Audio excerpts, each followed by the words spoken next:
Good morning. Good morning, all. Good morning. Welcome to the December 9th Utility Committee meeting. It is 9:33 and we are calling the meeting to order. So let's begin with a roll call. Councillor Cartmel. Good morning. Councillor Jans. I know Councillor Jans is dealing with a medical family emergency this morning. Thank you. Everyone's okay, but Okay, thank you. Councillor Paquette. I'm here. Councillor Salvador. Good morning. Councillor Stevenson. present. Councillor Tang. Good morning. Councillor Rutherford. Good morning. Councillor Rice.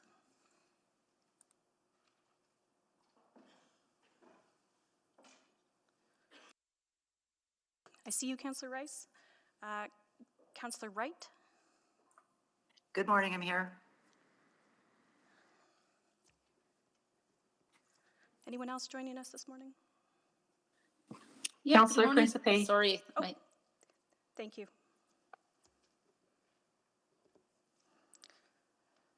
Okay, so this morning we are going to elect a chair of the Utility Committee. So at this time, I would ask that councillors make nominations. I nominate Councillor Cartmel for chair of the committee. Do you? I'm happy to second. Okay.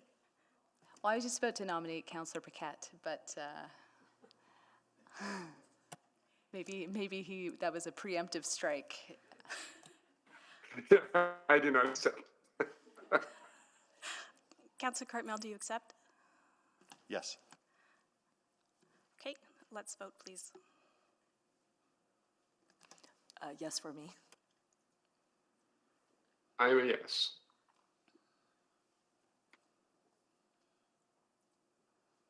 And that is carried.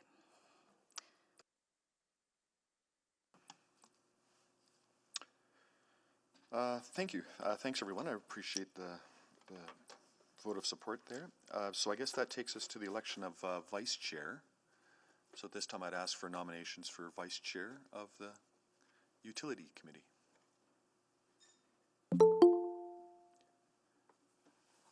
Hearing none, I'm going to nominate Councillor Paquette.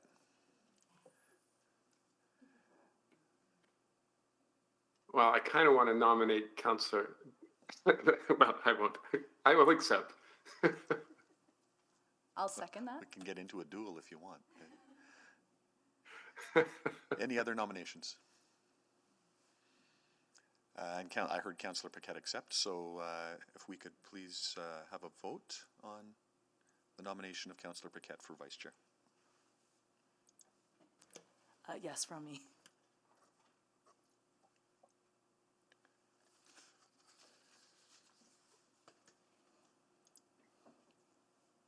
Please display the vote. Do we have all the votes? We're just waiting for Councillor Paquette. Oh. Should he want to vote for himself? I can't recuse myself, so I will say yes. We have the votes. Please display the vote. And that is carried 5-0. Terrific. Adoption of the agenda. I'd accept a motion to adopt the agenda and note that there's some recommendations and changes there.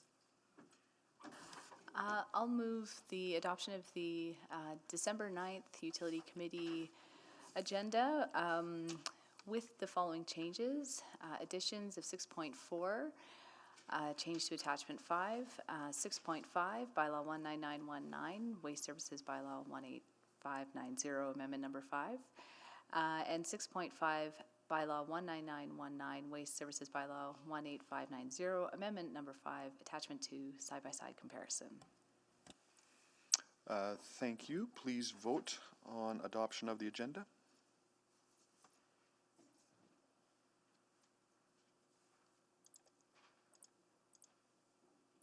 We have the votes. Please display the vote. And that is carried.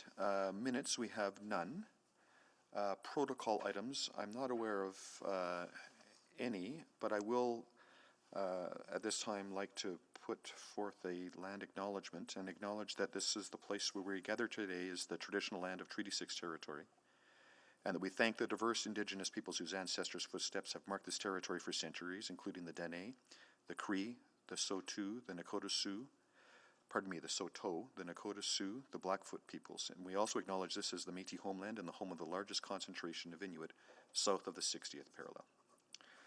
We'll move then to selection of items for debate. And if you don't mind, please click in using eScribe.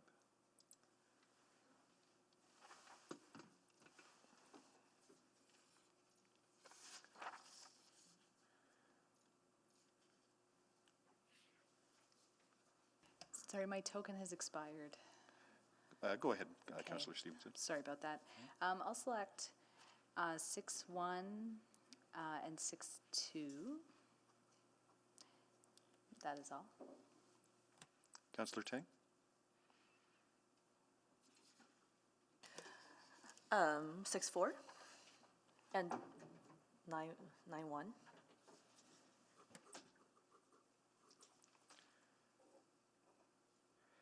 And I'm wondering if, with 6-4, should we also be talking about 6-3? Are they, it seems to me those are related, so I'm wondering if we should have both? Or is that necessary? Oh, I'm sorry, I'm Sorry, getting you the mean wrong ones 6-5? confused. Yeah, 6-5 is what I was thinking. I'll select 6-5. Okay. I don't know that makes a lot of difference, but Yeah. they are related. I wonder then if I should also select 6-3? Sure. And that's all the items, so we've selected everything. Congratulations.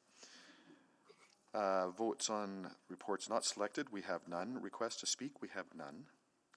And I don't think we have anything time-specific on the agenda, so that takes us immediately to item 6.1, which is the Utility Committee orientation. Ms. Gibson. Good morning. I'm Kate Gibson, the Acting Senior Legislative Services Advisor with the Office of the City Clerk. With me today are Dennis Jubinville, Branch Manager of Waste Services, Barry McNabb, Director of Utility Regulation, and Jim Beckett, Utility Advisor to the City of Edmonton. So we're here today to provide a brief introduction to Utility Committee. Next slide, please, MJ.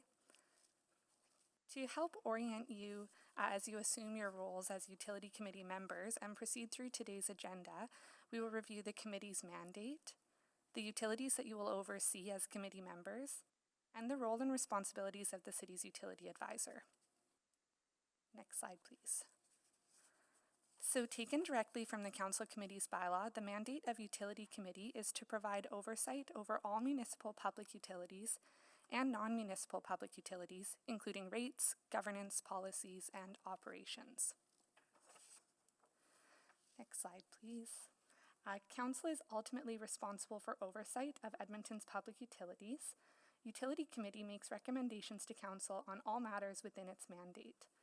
So the role of Utility Committee includes the following: reviewing strategic plans and business plans, monitoring and reviewing budgets, assessing rate and fee proposals, and reviewing any related policy issues. Next slide, please. So Utility Committee and Council maintain regulatory oversight responsibility for municipal public utilities within the boundaries and authority of the City of Edmonton. The Public Utilities Act and Municipal Government Act provide City Council with the authority to pass bylaws relating to municipal public utilities and to set terms, costs, or charges relating to those public utilities within the boundaries of the City of Edmonton. These municipal public utilities include the water, wastewater treatment and drainage utilities owned and operated by EPCOR Water Services, and the waste services utility owned and operated within the City of Edmonton. And lastly, the Blatchford Renewable Energy Utility, also owned and operated within the City of Edmonton. So I'll now turn it over to Dennis Jubinville to give an overview of the waste services utility. Thank you. Waste Services is a city-owned and operated utility and a branch in the City Operations Department. Waste Services is an essential part of the city plan and key to enhancing sustainability while supporting climate resilience. The utility provides efficient and effective waste collection services to over 250,000 single-unit households and curbside or cart-based collection, and nearly 160,000 multi-unit households with communal collection. The Edmonton Waste Management Center is a unique collection of advanced processing and research facilities on 233 hectares of land. This integrated site is designed to handle more than 500,000 tons of waste per year. Waste Services also has 4 eco-stations and 19 recycling depots across the city and provides a variety of waste reduction and waste education programs to residents. The utility's 2021 operating expenses were $210 million, revenues of $215 million, and capital of $68 million. Next slide. The utility is governed by a waste management policy and Waste Services utility fiscal policy that directs the full cost accounting approach to rate setting. The rate filing is presented annually and is reviewed by Utility Committee and approved by Council. It incorporates the SCBA and SOBA budget adjustments and is based on a cost of service methodology. Rates are incorporated into a bylaw amendment that is approved by Council during the budget deliberations. Updated rates take effect each January 1st. A 4-year business plan is presented to Utility Committee annually in advance of the next budget year. The Waste Services annual report is sent directly to Council via memo each year with the unaudited financial statements. Next slide. Residential waste rates cover a range of services that are part of the waste system and include much more than just waste collection, as you can see on the slide. Next slide. So for the committee, the key upcoming reports for 2022 include the following: the multi-unit strategy, alternative business model, and that will come in March, as per the committee motion of June 25th, 2021, the multi-unit bylaw, single-use item reduction strategy and bylaw, cart rollout update, business plan in Q3, and the 2023-2026 budget and 2023 utility rate filing in Q4. I'll now pass it off to Barry. All right, thank you, Dennis, and good morning, everybody. So we'll move on to EPCOR now. So EPCOR Utilities, Inc. owns and operates electrical transmission and distribution systems and water and wastewater treatment infrastructure in both Edmonton as well as other parts of Canada and the United States. As a sole shareholder, the City of Edmonton owns 100% of EPCOR. City Council appoints EPCOR's independent board of directors, and the city receives an annual dividend from EPCOR. EPCOR Water Services, Inc. is one of the operating companies of EPCOR. It provides water and wastewater treatment services within the boundaries of the City of Edmonton. Effective September 1, 2017, EPCOR Water Services, Inc. also began providing drainage services with the transfer of the drainage utility assets from the city. Next slide, please. EPCOR provides essential utility public services which are highly capital intensive in nature to build and maintain. As a monopoly, EPCOR does not have a competitive marketplace that would otherwise set the price for its goods and services and incent the utility to make ongoing productivity improvements. Therefore, a regulator is needed to fill this void by ensuring services are provided at a fair price and that appropriate service levels are maintained. It's important to note that the regulator is there to balance the interests of both the customers and the utility. Customers need safe and reliable service at just and reasonable rates. At the same time, the utility needs to be financially strong so it has the cash on hand and financial resources to build and maintain the infrastructure and provide the ongoing services. The MGA, Municipal Government Act, provides City Council with the authority to regulate EPCOR Water Services, Inc.'s utility operations that are within the boundaries of Edmonton. EPCOR Distribution and Transmission also deliver and maintain electricity for the City of Edmonton. However, since its infrastructure forms part of the Alberta Interconnected Electric System, it is regulated by the Alberta Utilities Commission. Next slide, please. So this slide very briefly discusses two different regulatory approaches used to set utility customer rates. A cost of service approach is the most commonly used approach in North America and is what is used to set rates for the city's waste services utility. Under a cost of service approach, rates are generally established every 1 to 2 years through 2 steps. In the first step, the regulator reviews and approves the budget, or the total amount of money required by the utility to provide its regulated services in a year. This budget is comprised of the forecast costs required to operate, maintain, and invest in the utility, plus a fair return on the utility's investment. In the second step, individual customer rates are established that will allow the utility to recover the total forecast budget for the year. The second regulatory approach is called performance-based regulation and is what is used by council to establish customer rates for water, wastewater treatment, and drainage utilities for EPCOR, generally for 5-year terms. Under performance-based regulation, customer rates for the first year are still established based on that same cost of service two-step approach. However, customer rates that are approved in the first year are then adjusted each year thereafter based on a formula to account for inflation less productivity savings. The benefits of 5-year performance-based regulation plans versus cost of service include customers receiving stable and predictable rates over a 5-year term, a reduction in the frequency and cost of regulatory applications being filed and approved, and a stronger incentive for utilities to find efficiencies over the longer 5-year term. Next slide, please. So EPCOR Water Services Inc. is currently operating under 5-year performance-based plans for each of water, wastewater treatment, and drainage services that are set to expire on March 31, 2022. The customer rates and performance-based regulation methodology approved by Council for Water and Wastewater Treatment are contained in Bylaw 17698, with the rates and methodology for drainage services contained in Bylaw 18100. New performance-based plans and customer rates effective April 1, 2022 for all 3 utilities were approved by Utility Committee and Council in the summer of 2021. The regulatory process spans 6 months, with EPCOR filing about 3,000 pages of information in the 3 applications in February 2021, and Utility Committee holding 2 meetings in June and July to deliberate on the issues and make a final recommendation to Council. Given how comprehensive this regulatory process was and the significant demands it placed on all parties, the PB or performance-based regulation applications are being staggered going forward, with wastewater and drainage performance-based regulation plans being for a 3-year term ending March 31, 2025, and water being for a 5-year term ending March 31, 2027. What this means for this Utility Committee is that over the next 4 years, it will be required to review and approve drainage and wastewater rate applications in mid-2024 to set new customer rates effective April 1, 2025. However, this Utility Committee will not have to approve new customer rates for water since the performance-based rates plan are in effect till March 31, 2027.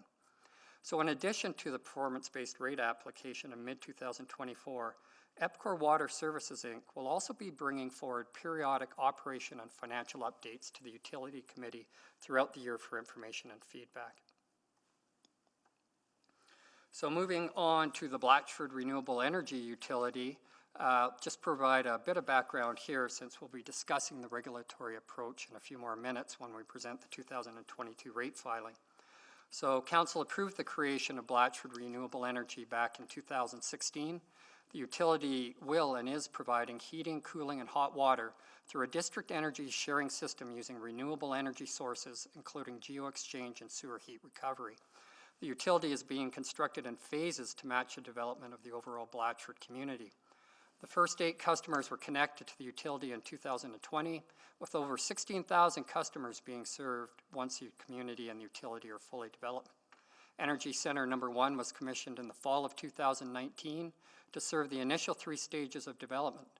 The regulatory framework for the Blatchford utility is contained in Fiscal Policy C597, which was approved by Council in 2018. Similar to Waste Services, Blatchford Renewable Energy submits annual rate filings for review by Utility Committee and approval by Council to set customer rates in the following year. The rate filing incorporates any proposed supplemental budget adjustments, with the approved capital rates being prescribed in the Blatchford Renewable Energy Utility Bylaw 17943. The regulatory framework to set customer rates for Blatchford is based on 2 guiding principles. Firstly, customer rates are to be based on the full cost of providing service. And secondly, customers are to pay at most a comparable fee to elsewhere in the City of Edmonton through their energy, utility bills, and annual maintenance costs. So with that, I will now pass the presentation over to Mr. Beckett to discuss the role of the utility advisor. Thank you. What you've just gone through there is a little bit like drinking from a fire hose. There's a lot of material there. And my role with Utility Committee and City Council is to help you sort out what is in that fire hose worth of information. So my role is to provide subject matter expertise, provide support to the committee, and answer any questions you might have around the regulatory process and regulatory principles. I am independent of the utilities, although I work closely with them in advance of rate filings so that they can anticipate the kind of regulatory issues that might come up. But other than that, I am your resource and am available to answer any questions you might have or to clarify any points that you might wish to bring up. And that, in a nutshell, is my role.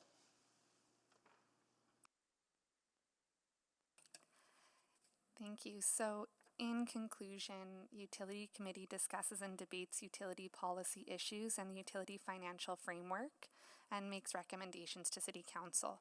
So this presentation just touched the surface of the work this committee oversees, but with that, we're pleased to answer any questions that you may have. Well, thank you everyone for your presentations. Appreciate that, and it certainly is just a high-level quick glance at the work of this committee. So we'll move to questions now.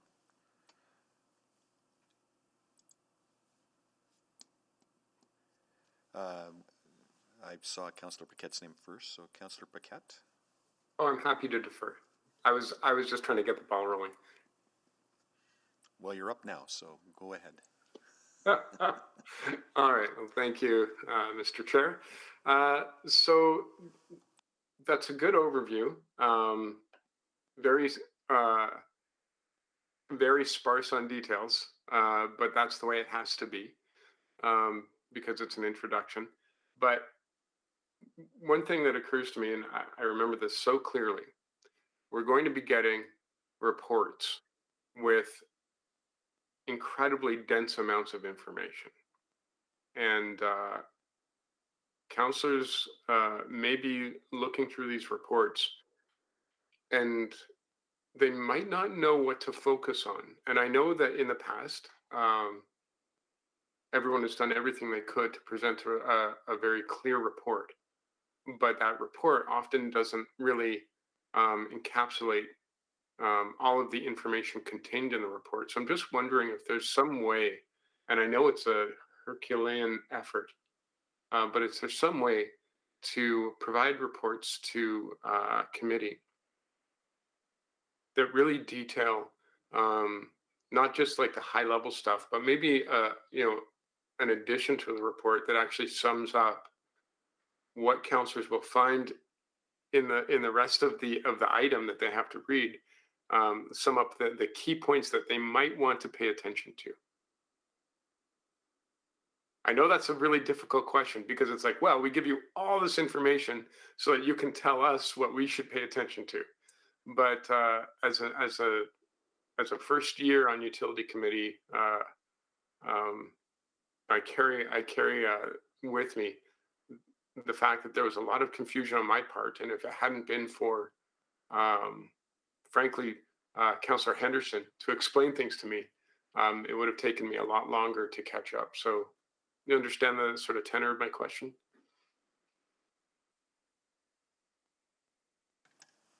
Councillor Paquette, Barry McNabb here. I'm probably going to ask you to clarify it a bit. I think we all do fully appreciate what's being asked of the utility committee on top of everything else they have. And we try and do our best to put these in simple words, but I know personally I still need to work on it better. and trying to make it very simple what it is we're asking of utility committee, but still providing a little bit of background.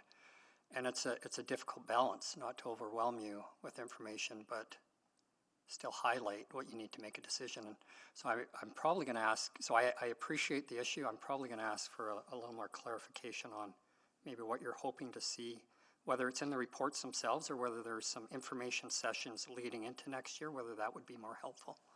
And maybe that's it. Maybe the information sessions would be helpful. I remember near the beginning, Councillor Henderson had arranged a full day of PBR, and that was really, really helpful.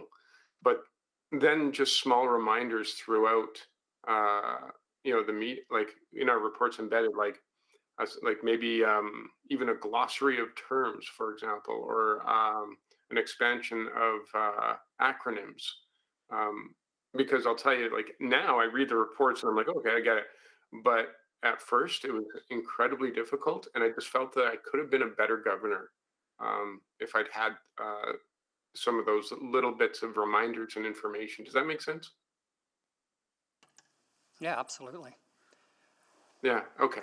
So I know that might be a little bit of work initially, but after that, I think it might just be a simple copy and paste because a repetitive exposure to this information obviously is going to be helpful. Just for the base knowledge understanding of how things work and the terms we use. Okay, that's it. I know it's a lot, but yeah, thank you. Thank you, Councillor Paquette. Councillor Tang. Well, thank you, Councillor Paquette. I certainly appreciate that. And in fact, I think I was bracing myself for how technical this committee was going to get, and I was bracing myself for all that technical information in the packet. But I will say, in terms of all the materials, I particularly appreciate the Q&A with the UA and the department. I thought it was written really, actually, in plain word, and actually helped clarify a lot of things for me. So thank you for that. So I just want to make sure because I think this has been on my mind for a while. You know, we come across lots of folks at the doors, and utility comes up quite a bit because of the bills they pay. And, you know, on a bill, we get lots of items. And so this committee sets the rate for, you know, actual things used, and then there's a lot of administrative costs and delivery charge and all of that. Obviously, there's the infrastructure to deliver on some of these uses. But just so I'm clear, does, you know, in comparison to, you know, a bill that the public sees at the end of the day, does this committee set all of those breakdown or one piece? If I could respond, every item on that bill you're responsible for. Got it. Okay. So this committee has the power to say, okay, let's decrease the administrative charge for this, and then you'll tell me the implication of that would mean this and this and this. Okay, got it. Yeah, that is helpful. And I'm also wondering for the team, do you have a bit of I'm assuming, you know, you interface quite a bit with the public, but I also think that, you know, if people have questions about the bill, they go to EPCOR. There's a whole, you know, telephone line around that. I guess I'm just in terms of like explaining sort of the nuance and who's responsible for who. I'm assuming you have communication message and all of that developed and ready to communicate with the public? Or do you not do that because it's redundant with what EPCOR does? Yeah, I think EPCOR is the owner of the utility, and the city on the website will make it clear what its role is as the utility committee, but we do defer and refer customers, like in 311, to Right. EPCOR to answer specific questions. And if I may layer in some information there, Councillor Tang, it's Catherine. We don't do any communicating on behalf of EPCOR or about utilities out of our communications and engagement department. They have their own department to do that. Okay.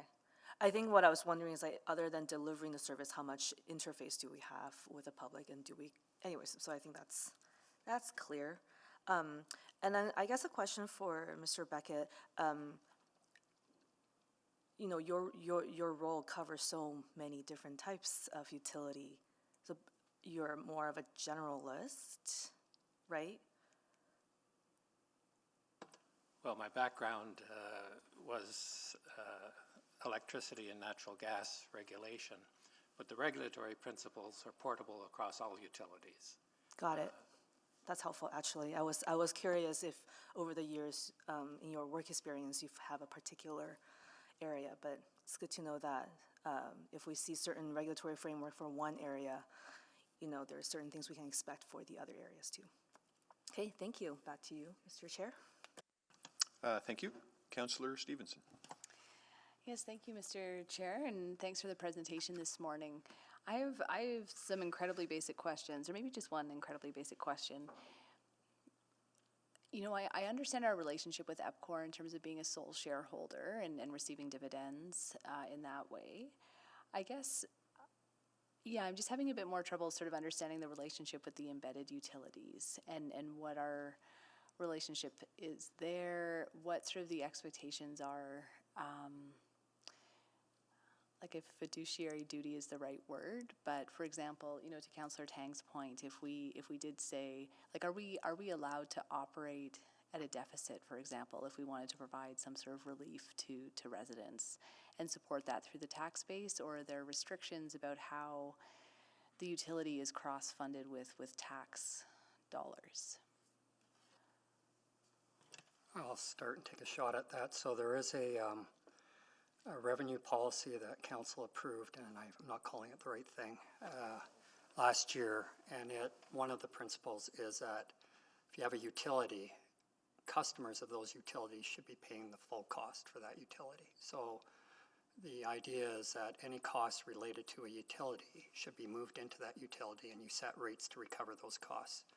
As you'll see when we talk about Blatchford, a utility early on in its infancy will run at a deficit, but will recover it in later years. Okay, no, that's really helpful. And so when we're thinking about just how to conceptualize our sort of, is it fair to call them like our internal utilities, or that they are very, even though they're internal to our organization, they are sort of self-sufficient, contained. Correct, that is the objective. Okay, wonderful. Yeah, and just maybe more philosophically, what are the relative risks, benefits, and opportunities of having a separate utility like EPCOR, setting up a corporate structure like that for other utilities, just out of interest? Well, I think the City of Edmonton is very complex, as you are well aware, whatever 70 plus lines of business. And as you're aware on this utility itself, it's a rather technical area of expertise. So the ability to move a utility function into a separate corporation allows the management to focus specifically on that one line of business. So I'd say that's one of the main benefits of it. And sorry, this sounds like I have a predetermined idea of what we should do with utilities, and that is not at all the case. Just trying to understand the landscape, and then we still retain that regulatory function as a city council. That's correct. The other thing I would say, and I didn't mention it because it's a very good question, is a utility is largely infrastructure. Waste has more people, but generally it costs a lot to build these things. And about 60% of that cost is financed through debt. And so also moving all of this infrastructure to a separate corporation can alleviate some of the debt limits that the City of Edmonton has to work through. Interesting. Again, I just learning. I have yeah, no big plans, but that just really helps me understand a bit more about the relationship and the landscape. So thank you very much. Thank you, Councillor Stevenson. So my turn for a couple of questions. And maybe just building on that, probably Mr. McNabb, but I think one of the things that separating utilities out, particularly and having a wholly owned utility like EPCOR, allows EPCOR not only to manage the utilities within the city of Edmonton, but leverage that expertise and create other revenue streams outside of the city of Edmonton that, you know, that has a direct tie to a bottom line and to a dividend. That's not necessarily something we could do through a city department. Absolutely. Yeah, okay. So that is one of the potential advantages to doing it that way. I had one question with the presentation, and that was, I'm just going to find it here, with respect to the multi-unit strategy, the alternative business model. We have a report coming on March 25th, correct? Yes, that's correct. And I just want to quickly renew the motion that generated that report. And this was a motion made back, I believe, in June. And just confirm my understanding here that the report will present an alternative business model for consideration, but that's not necessarily direction. We're going to receive that report on the 25th and then discuss our options and our strategies going forward. Do I understand that correctly? Yes, that's correct. And we hope at that time as well, based on the analysis, to provide a recommendation. Right, and so we'll see that recommendation. I think the other thing that's coming on the 25th is we'll move to a bylaw at that point. Is that right, on the multi-unit strategy, or am I? If the recommendation is aligned to the bylaw, or if the decision on the recommendation is aligned to the bylaw, then yes, we can proceed forward with the bylaw. Or other direction given, or what have you. Or other direction given, which Right. would then take more time. But we'll have that very fulsome conversation on the 25th that will be, you know, based on the report you provide on the work you've done since that motion was made in June. That's correct. Fair to say? Okay. I think that's all my questions on the presentation, so I will move to Councillor Salvador. Thank you, Mr. Chair. And just again, really basic question. So as you mentioned, you know, infrastructure delivery is a large component of this. And I'm wondering if you could speak to just the breakdown of responsibility between City and EPCOR when it comes to the actual planning of that infrastructure. What does that look like? That one I would probably defer. If anyone was from urban planning, I can take a shot at it. It is always a little confusing how the roles and responsibilities play out, so that's why I'd prefer to ask someone else to take a run at it if they were on the line. Councillor Salvador, it's Adam Laughlin on the call, and I'll try to help Mr. McNabb here. So from a planning perspective, the utility planning or requirements are guided by our folks in UPE with the support of the appropriate utility. In this case, we're talking about EPCOR. Or maybe we're not, I don't know. But it would generally follow the development process guided by UPE. Then when it gets to the point of implementation, it would transition over to the utility companies. As it relates to sort of larger scale planning, there is a group called SSSF that are made up of EPCOR, the City of Edmonton, and the development community around priorities for, not priorities, but planning for those services. And that one is specifically focused on sewer and sanitary. Okay, great. Thank you so much for that clarification. And then just to go back to, oh gosh, what slide was it? Basically, the look ahead for us. The CART rollout update that's coming in Q2, would that be, I guess, the appropriate time to ask questions about, you know, just to get a little granular, I heard a lot about, during the campaign, folks were wondering about the scheduling of,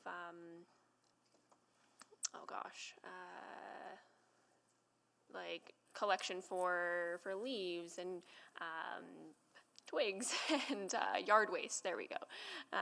Would that be the appropriate time to have that conversation? That would be a good time to have the conversation. Okay. It is a new program. It is something that we're constantly assessing, and we will be bringing forward a presentation that provides a lot of background, a lot of the work that came into how we currently have our program, and then yes, so to answer your question shortly, yes, that would be a great time. Okay, thank you very much. Okay, I think that concludes questions on item 6.1. I'm not seeing anybody else clicking on, so I believe we would need a motion to receive for information. Is that right, Madam Clerk? Yep, you can receive it. So, So moved. great, thank you. Don't need seconds at committee, and unless anyone wants to speak to that, we'll move to a vote.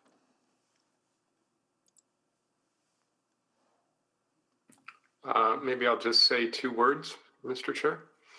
By all means. Buckle up. Come on, it's not that bad. Please vote.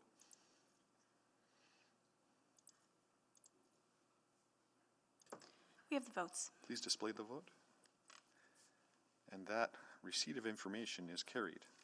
Which takes us to item 6.2. Sorry, Mr. Chair, I'm not.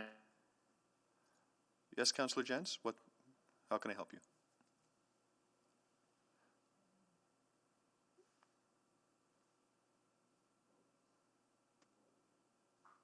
I'm not quite sure if you're trying to address us, Councillor Jans, but if you are, we can't hear you.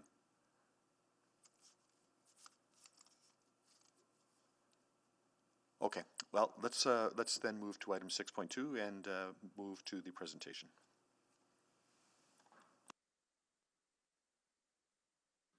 Hello, can you hear me now? Yes, we can. Oh, great. Sorry about that. Yes, I'm sorry. I joined the meeting earlier and I was trying to vote in favor, but it didn't come up in my e-scribe. So apologies for that. Okay, thank you, Councillor Jans. We'll just confirm with the clerk that the record will reflect that you voted in favor of receipt of information on 6.1. Thank you. Please go ahead.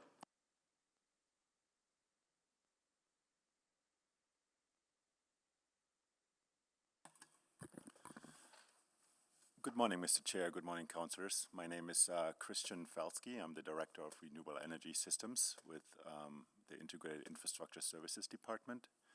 And I'm going to tag team the presentation here with Barry McNabb, who you already met. Online, we have Adam Laughlin, the DCM of IIS, and we also have Tom Lumsden, who is the Land Development Manager in Blatchford, and also we have Claudia Pooley from our legal group to answer some questions regarding the bylaw and other legal background. Next slide, please.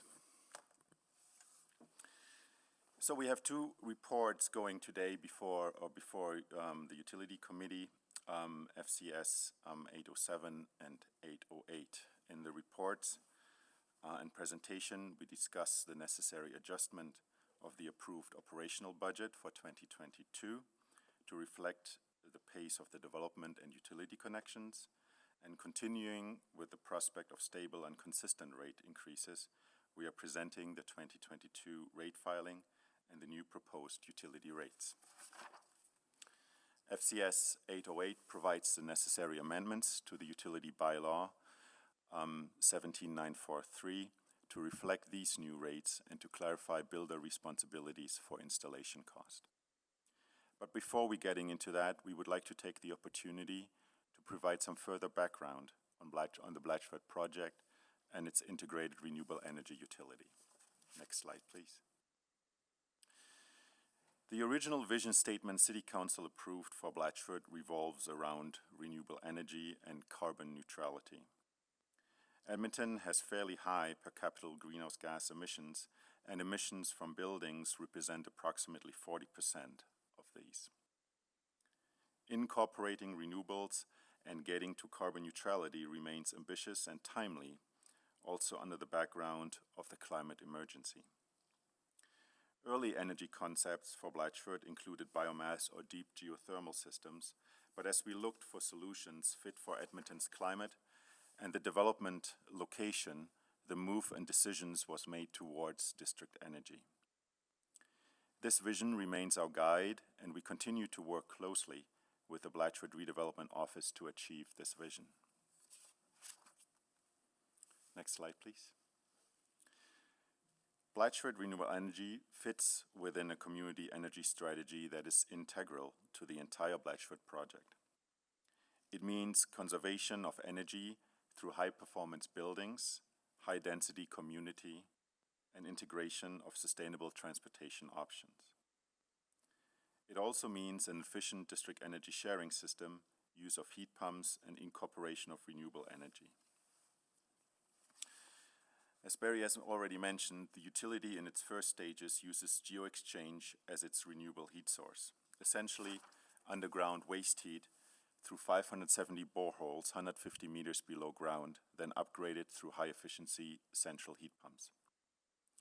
This flexible system can balance energy needs, grow with the development, and incorporate other waste heat sources, including sewer heat. Our system replaces fossil fuel-based heating and cooling systems, aligns with Edmonton's energy transition strategy, as well as an international push towards electrification of domestic and commercial heating and cooling. District energy coupled with heat pumps is a key technology identified by the International Energy Agency's net zero emissions by 2050, and a citywide district energy network is part of the 2050 goal in Edmonton's energy transition strategy. Blatchford Renewable Energy will be growing in stages over the next decades in close alignment with the Blatchford land development. This staged approach also ensures that the utility can add new technology and adapt to market conditions and other external and internal factors. Next slide, please. Thanks. A lot has happened since the initial Blatchford business case in 2014, which first included the concept of an ambient district energy sharing system. As pointed out earlier, in 2016, Council approved the detailed business case for the district energy sharing system, governed by a new municipal utility, which became Blatchford Renewable Energy. In 2018, the governance of the utility was put in place with the approval of the utility's fiscal policy and the bylaw to establish Blatchford Renewable Energy. Design and construction continued. You can see some pictures from the drilling of the borehole and the new energy center on this slide. By 2019, the first energy center was operational. This energy center connects the renewable energy source and the district energy sharing system, which distributes energy to individual homes. In 2020, the first residents moved in, and in August of this year, we achieved our first full year of operation with customers connected and enjoying sustainable energy delivery. Earlier this year in August, we presented the annual update of the utility's business plan to this committee. In it, we provided an overview of the development of the utility, including key activities and strategy, operational, financial, and regulatory updates with a focus for the next 4 years of operation. As mentioned before, the system has worked without interruptions for over a year.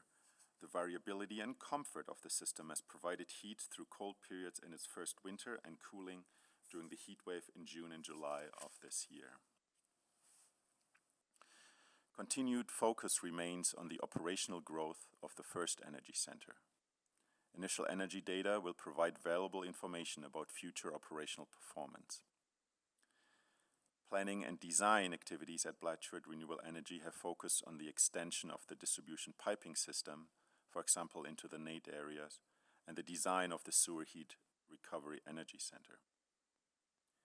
We are also continuing to be aligned with key stakeholders in Blatchford, such as NAIT, who purchased a large chunk of Blatchford land, and the LRT development coming in. The utility also updated its master plan. This is a periodic update reflecting development and energy forecasts to align with land development scenarios and building and energy codes as more precise planning information becomes available. This will also help to update the utility's financial model, as Barry will touch on later in the presentation. With that, I will hand it over for Barry now for the next part of the presentation. Thank you. All right, thank you, Christian. So we'll turn to the 2022 supplemental operating budget adjustment for the Blatchford utility, which is in report FCS 00807. So this slide in front of you right now includes a chart showing the net operating results for 2019 to 22 including the proposed operating budget for 2022 in the far right column. Administration is recommending that budgeted revenues for 2022 be reduced by $574,000 to an amount of $173 million in total, with a corresponding reduction in budgeted expenses by $517,000 to a revised amount of $2.305 million. These proposed reductions are due to the pace of development in the Blatchford community and a lower number of utility customers projected for 2022.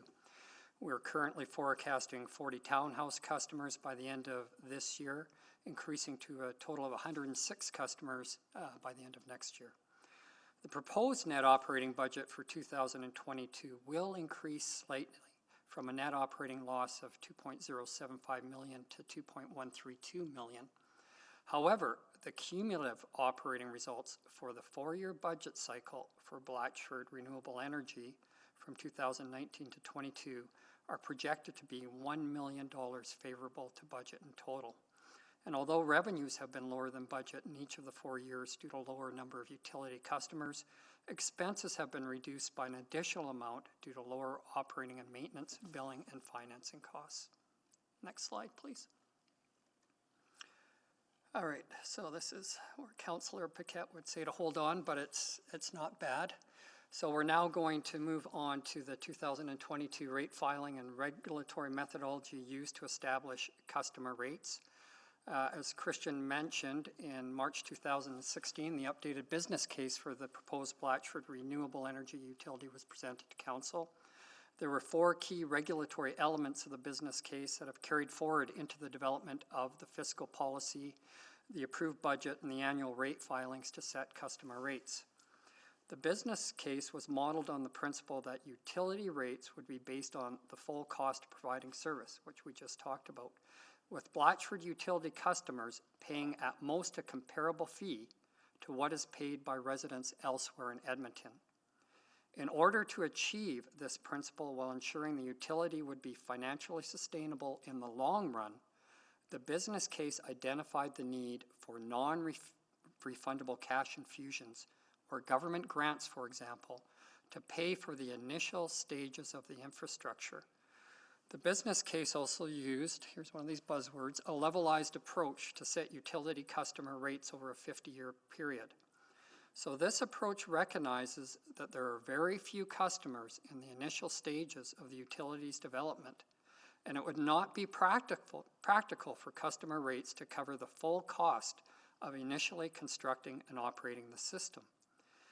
Therefore, customer rates are set to initially under-recover the annual cost of providing utility service in the early years, and then to gradually increase over time and to begin to over-recover the annual costs in later years as additional utility customers come online. This levelized approach results in stable and consistent rate increases each year, with the cost of providing utility service ultimately being recovered from customers, but over a longer period of time than a traditional rate-setting approach. Next slide, please. So in 2018, administration updated the assumptions included in the business case as part of the development of the fiscal policy. The fiscal policy provided the overarching financial and regulatory framework for the long-term financial sustainability of the utility, including establishing key financial metrics for net income, cash position, and debt financing. Blatchford Renewable Energy Fiscal Policy Report, CR 5452, approved by Council in April 2018, provided the projected timelines and key milestones for the development of the Blatchford utility, including the achievement of financial sustainability based on the 3 financial indicators. The report indicated that $660 million of capital expenditures were projected to be incurred for the development and renewal of the utility over the first 50 years. Of this amount, $420 million would be funded through ongoing customer utility rates and infrastructure fees. $147 million of assets would be contributed to the utility that were initially paid for and constructed by the builders, and $93 million of non-refundable cash infusions would be required to fund the initial stages of infrastructure development over the first 10 years. Based on the $93 million of non-refundable cash infusions being received, the utility was projected to have positive net income and positive cash position beginning in 2025 as 3,000 customers came online, and the utility was projected to achieve a target percent of debt financing, which means how much of my total infrastructure is being financed by debt versus me as a utility having money that I've received from customers that I can throw into the company. So receiving that targeted percent of debt financing, we're shooting for 2049 as utility customers continue to build out with 16,000 customers coming online. Next slide, please. So this slide summarizes the 2022 rate filing included in Report FCS 00807. I think what I just say at the beginning, again, taking note to Councillor Paquette, we're not asking for anything new here. It's a 4-year budget. We're asking to continue to stay the course for the first 4 years, and this is a final year of that approach that Council and Utility Committee previously approved. So the method proposed to set, I just said it, is consistent with the approach used in the past 2 years and builds upon the methodology initially adopted for 2019. The initial rates approved in 2019 were based on the total utility costs that similar customers would pay elsewhere in Edmonton for their energy utility bills and annual maintenance costs. So just to get the rates going in year one, we had to base it on something, so we said let's base it on what everyone else is paying in the city of Edmonton. Then having set the initial rates for 2019, Utility Committee and Council then approved a 2.7% increase in the rates in each of 2020 and 21. The 2.7% increase was based on the percentage used in the updated business case under that levelized approach we previously talked about. And so as part of the 2022 rate filing, administration is again recommending that the 2.7% be carried on into 2022. The reasons for this is, firstly, it results in utility rates that are comparable to what was in that updated business case that we're referring to. Secondly, as Blatchford community continues to develop and new customers come online, this approach ensures stable and consistent rate increases that are relatively simple to understand and implement. And thirdly, it continues to result in utility fees that are comparable to people elsewhere in Edmonton. Based on a 5-year average utility bill and maintenance costs from 19 to 23, we showed in our administration report that the annual costs for Blatchford Town Hall customers are about $1,808 per year versus $1,924 per year for a customer elsewhere in Edmonton. Next slide, please. So this slide just shows the rates that are being proposed for customers in 22 in bylaw 17943. And you'll see that there's one variable rate for all customers set at 2.69 cents per kilowatt hour with 2 fixed rates for townhouse customers and apartments. And then we've also got infrastructure fees for residential and commercial customers, which is a one-time fee from builders to connect to the Blatchford Utility District Energy System. Next slide, please. So this is a final slide. Looking forward to next steps, pending any questions or concerns the Utility Committee may have today. The fall 2021 supplemental operating budget adjustment proposed bylaw 19899 to set new rates will be brought forward to Council in the next few days. In the first half of 2022, administration will then be updating the long-term financial model for the utility, including the sources of funding and customer rates required for the utility to be financially sustainable in the long run. The financial model will incorporate the updated master plan for the ongoing development of the utility for such things as pace of development and number of customers.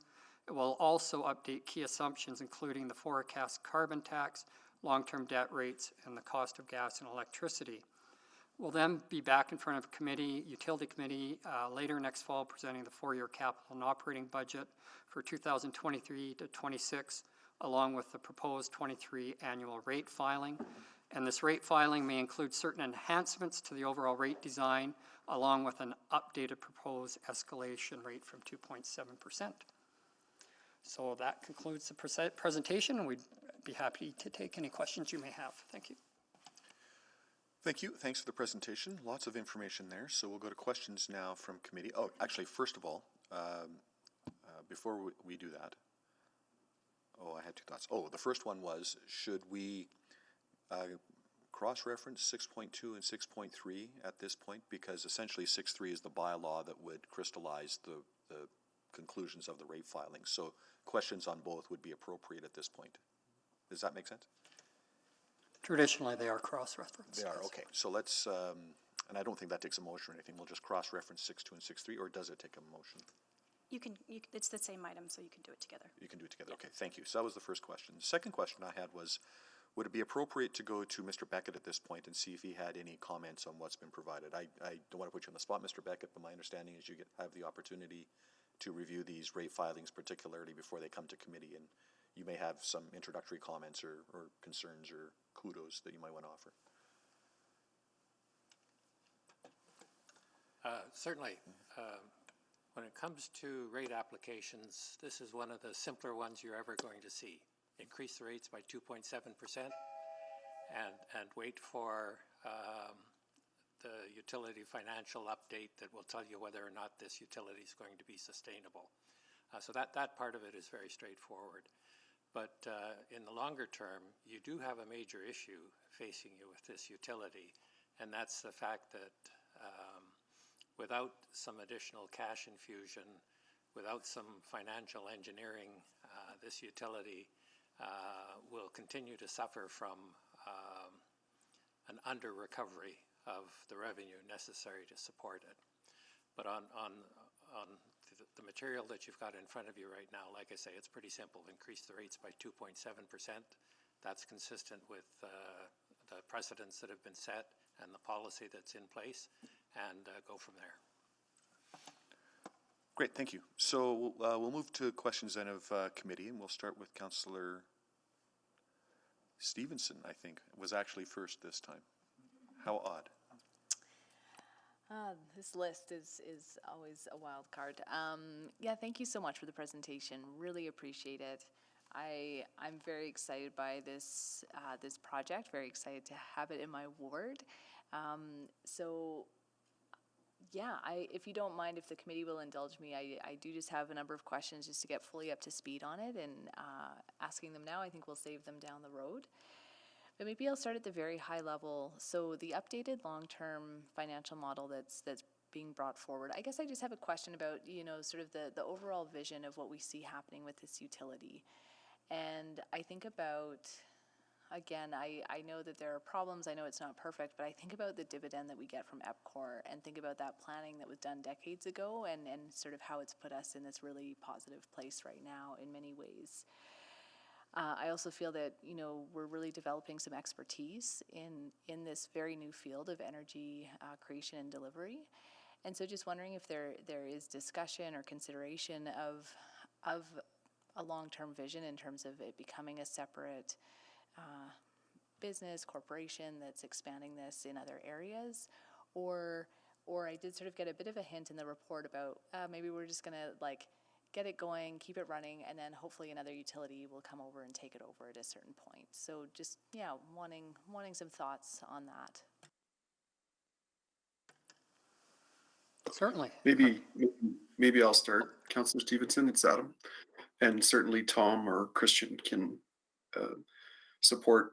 I do think that for questions related to the earlier item, there are utility companies that eventually, when this is in a better position, would be interested in this, and I think their expertise would be more appropriate.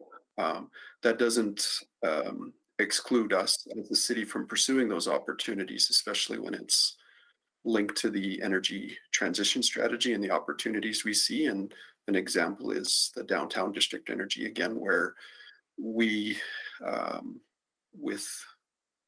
with partners are trying to get that advanced, and it is advancing. But from an expertise perspective, and I think it was Councillor Cartmel that asked this in the previous round, the response was, when there's one line of business and they can focus on that, there's certainly expertise that can be brought in by others. So long answer is our goal is to make sure that this is a viable utility, that at the right point in time, there's interest from external providers to pursue this. But at this point in time, we're not there. We need to ensure that we get this in place so that the residents and hopefully a lot more residents are enjoying the district energy system.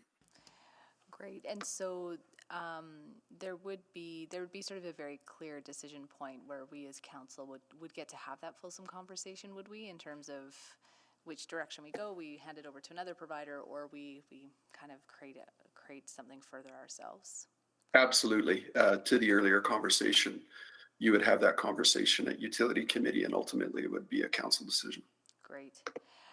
You know, just in terms of some of when I look at this, the approach that we're taking makes complete sense. I recognize, you know, there's this huge upfront cost, and then we just don't have enough customers to kind of pay back.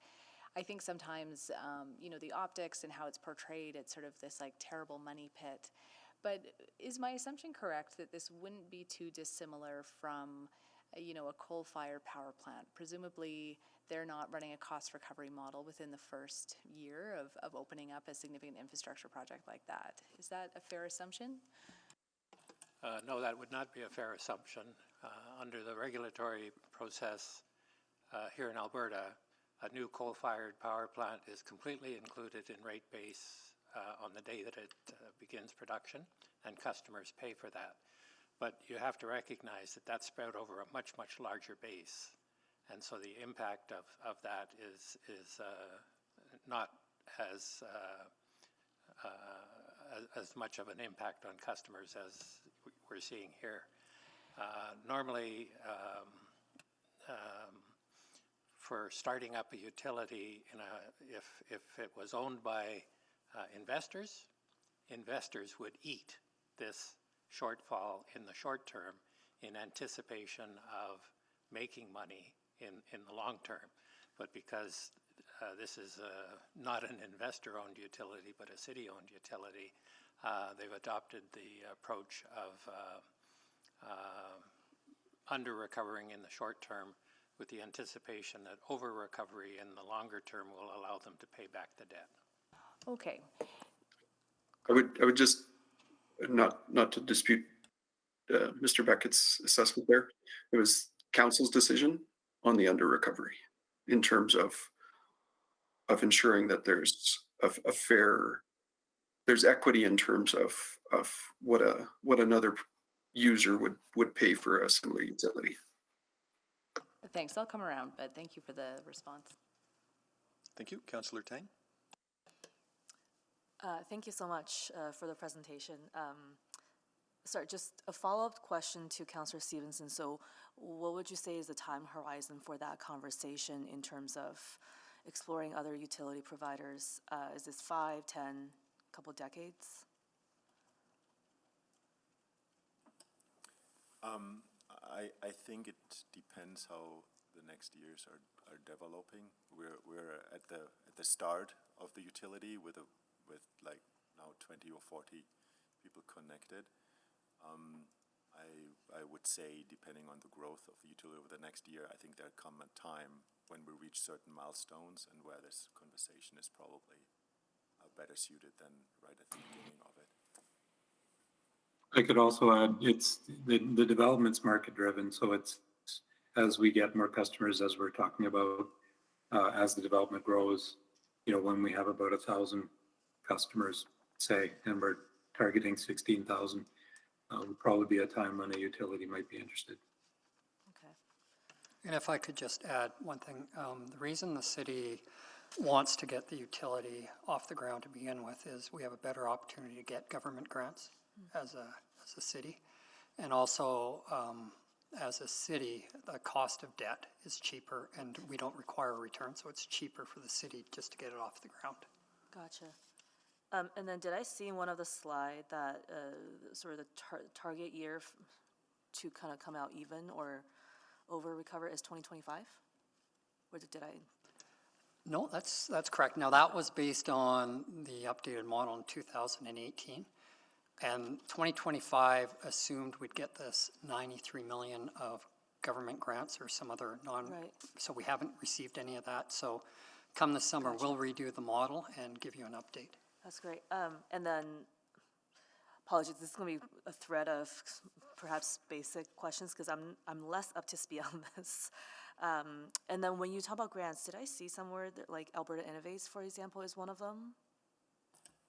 So we are pursuing grants, we're right in the middle of writing an Oh, I application see, for okay. NACAN, and we have submitted application in the past to different level of governments, provincial and federal government. I mean, you probably noticed that just recently there was a lot of announcement of grants in that space, the carbon economy and the climate Right. change. So we're certainly hoping and having continuous discussion with institutions like the Canada Infrastructure Bank, for us as an example, to look for funding opportunities here. Gotcha. And then those would be kind of, is it for specific, like for example, for the First Energy Center and very specific projects? Yes, it would be for specific infrastructure, likely at the beginning. So, for example, the next energy center, which is designed to be a sewer heat recovery energy center. So that would be in the Blatchford Market area. So the funding would be specific towards utility infrastructure. Gotcha. In terms of residents, so 44 or 40 by the end of the year and 66 projected for next year. Is that kind of on track? Sorry, I guess it's not on track because it's lower than what is expected, right? So maybe I start and I'll let Tom chime in. From the utility perspective, it's also a matter about the time of building product. For example, if a larger building, a condo building comes online, the number of customers automatically rises significantly compared to individual fee simple townhomes. So it's not that we're not on track. I think Tom can speak to this, how it's going on the land development side. But from the utility side, it's also a matter about what products are going to be built and what we are connecting to the utility system. Yeah, I can add, we've had huge success with the fee simple towns, which is, like you said, single kind of units. The multifamilies, we've had a couple of sales and they're busy getting their approvals to start building. So that will bring more customers, but that momentum will have to build up as we go. So we're behind where we thought we might be, but we should be catching up fairly soon. Okay, I have, okay, and what is the anticipated overall for the entire vision, kind of the goal for number of units and resident? We always say 12 to 15,000 units within Blatchford. 30,000 residents is what's in the vision. Gotcha. So that's where we're headed. Okay, I have one last really basic one, but I ran out of time. Fine. Councillor Paquette. Oh, thank you, Mr. Chair. Great questions, actually. I've got very few left in my quiver. So let me put it this way. To sum it up, development has not happened as quickly as we wanted. That leaves a little bit of a shortfall, but we're not too concerned because we know development is coming and we're going to be made whole over time, as we previously forecasted. Just thanks to likely COVID, there's been a little bit of bump in that progress. Is that right? Yeah, the market's been soft for a number of years, but COVID definitely didn't help. It was, we were facing a soft market before COVID hit. So I think that maybe those estimates were a little bit hopeful at the time in the first place, but we are where we are. And the decision here is relatively simple unless committee wants to consider stopping the whole project altogether, which I don't think is on the table. So basically, this is just approval of the 2.7, yeah? That's correct. Yeah. And committee would like to revisit, then it's certainly a bigger discussion. I don't think so. We had extensive debates about it. It was a lot of pain to get where we are right now. Even though I am still 50-50, I do see the case for it. So thank you. Thank you, Councillor Paquette. So I'll take a turn here. I've got a number of questions, actually. So first of all, in the slides, I'm not quite sure I understand what's being said here, and I can't find the slide number, but key indicators of financial sustainability, positive net income, positive cash position, debt financing of capital achieve in 2049. I'm not quite sure what that means. Does that mean we pay off all our debt in 2049? No, it's a sign of whether a utility is strong. And it would be like if you were buying a house, and how much of a down payment would you put on that house? If you took out 100% mortgage on that house, you're completely in debt. You're in trouble. Okay. But to the extent you had, say, 30% of your own down payment that you could put on, now you're not in such a bad financial position. And that's what that indicator is trying to say with percent of debt. How much of the total assets is being financed through debt? And at the beginning, it's 100%. And then slowly over time, as we collect money from customers, we start to build up a bank. Okay. And so by 49, 30% of those assets we have are being paid for through customer rates, with 70% still being debt. Got it. Okay. So in other words, we achieve 30% equity investment at that, and in 2049 is what our goal is. Correct. Now, this is the old model. We need to we need to update the model, and that happens next year ahead of the 4-year budgets. Correct. Correct? Okay. So right now, we are in a way under collecting from the ratepayers in Blatchford because they're paying slightly less than a comparable customer would be paying in the rest of Edmonton. I think the number is 6 or 7% less than comparable. Is that fair to say?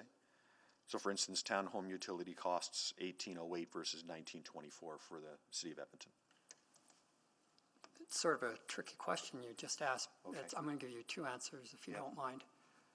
Right now, under a traditional cost of service approach, like what Waste would set its rates at, customers are paying a lot less than what it costs to run the utility because there's so few customers. So, and that's why we have this levelized approach. So they're actually paying quite a bit less than a traditional approach, but that's the methodology we're using. And that rate they're paying is consistent with our business model. So they're actually on track. It'll slowly increase over time. You're just asking the second question that we have a ceiling that could, and the ceiling is it can be at most comparable to elsewhere in the city. And even though the rates between Blatchford and elsewhere were very close last year, we're starting to see a spread. Yeah. And that's because, as we all know, cost of energy is going up. So we're starting to see a spread, and that's what we'd like to model next year. Right. So a strict interpretation of the policy would say, well, don't stay with 2.7, bump it up a wee bit so that it's riding with a typical rate for a typical ratepayer in the city. But we decided to hold it at 2.7% until next year, and then we'll talk about truing it up, more or less. Correct. We do want a systematic, logical approach that the customers can see what's happening. So we don't want to keep bumping it up and down.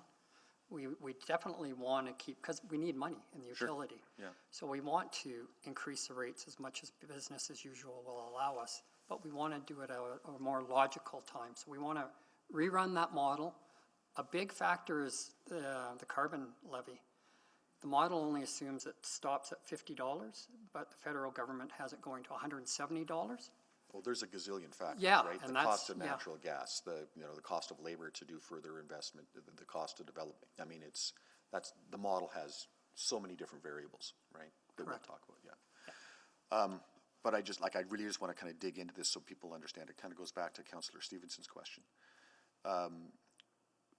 Because we're under recovering the cost of the utility, and we made that decision deliberately, we are accruing a deficit. We're accruing money, and that money is being held in an account, and we are borrowing through the city of Edmonton to pay that shortfall in the short term, and we're capturing that debt service in that same account. Correct? Everything you said is bang on. I just want to clarify one thing. We are borrowing money to pay for that, but we're going to pay that money back in the future as more customers come online. So it's not the City of Edmonton tax levy that's paying for this. I'm trying to make the same point. Right, Yeah, okay. It's not taxpayers that are making up the deficiency. We're borrowing the money until we can collect more money to pay it back. Right, as future customers come online. Right on. Thank you. My time's up. Councillor Stevenson, I think is, oh, pardon me. Councillor Principe on the first round. Thank you. Thank you, Mr. Chair. I have a question. You mentioned, and sorry, I'm sorry if I come across as not knowledgeable, but I'm trying to get an understanding of this. You've mentioned as more customers come on. Is that in relation to how many people are living there, or how many people are actually using those utilities?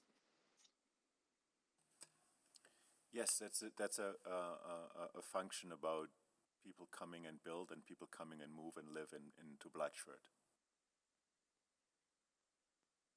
So when Blatchford grows, excuse me, sorry. When Blatchford grows, so will likely the number of utility customers. Okay, and I was under the impression that Blatchford was not growing as much as anticipated, but today I heard that it is.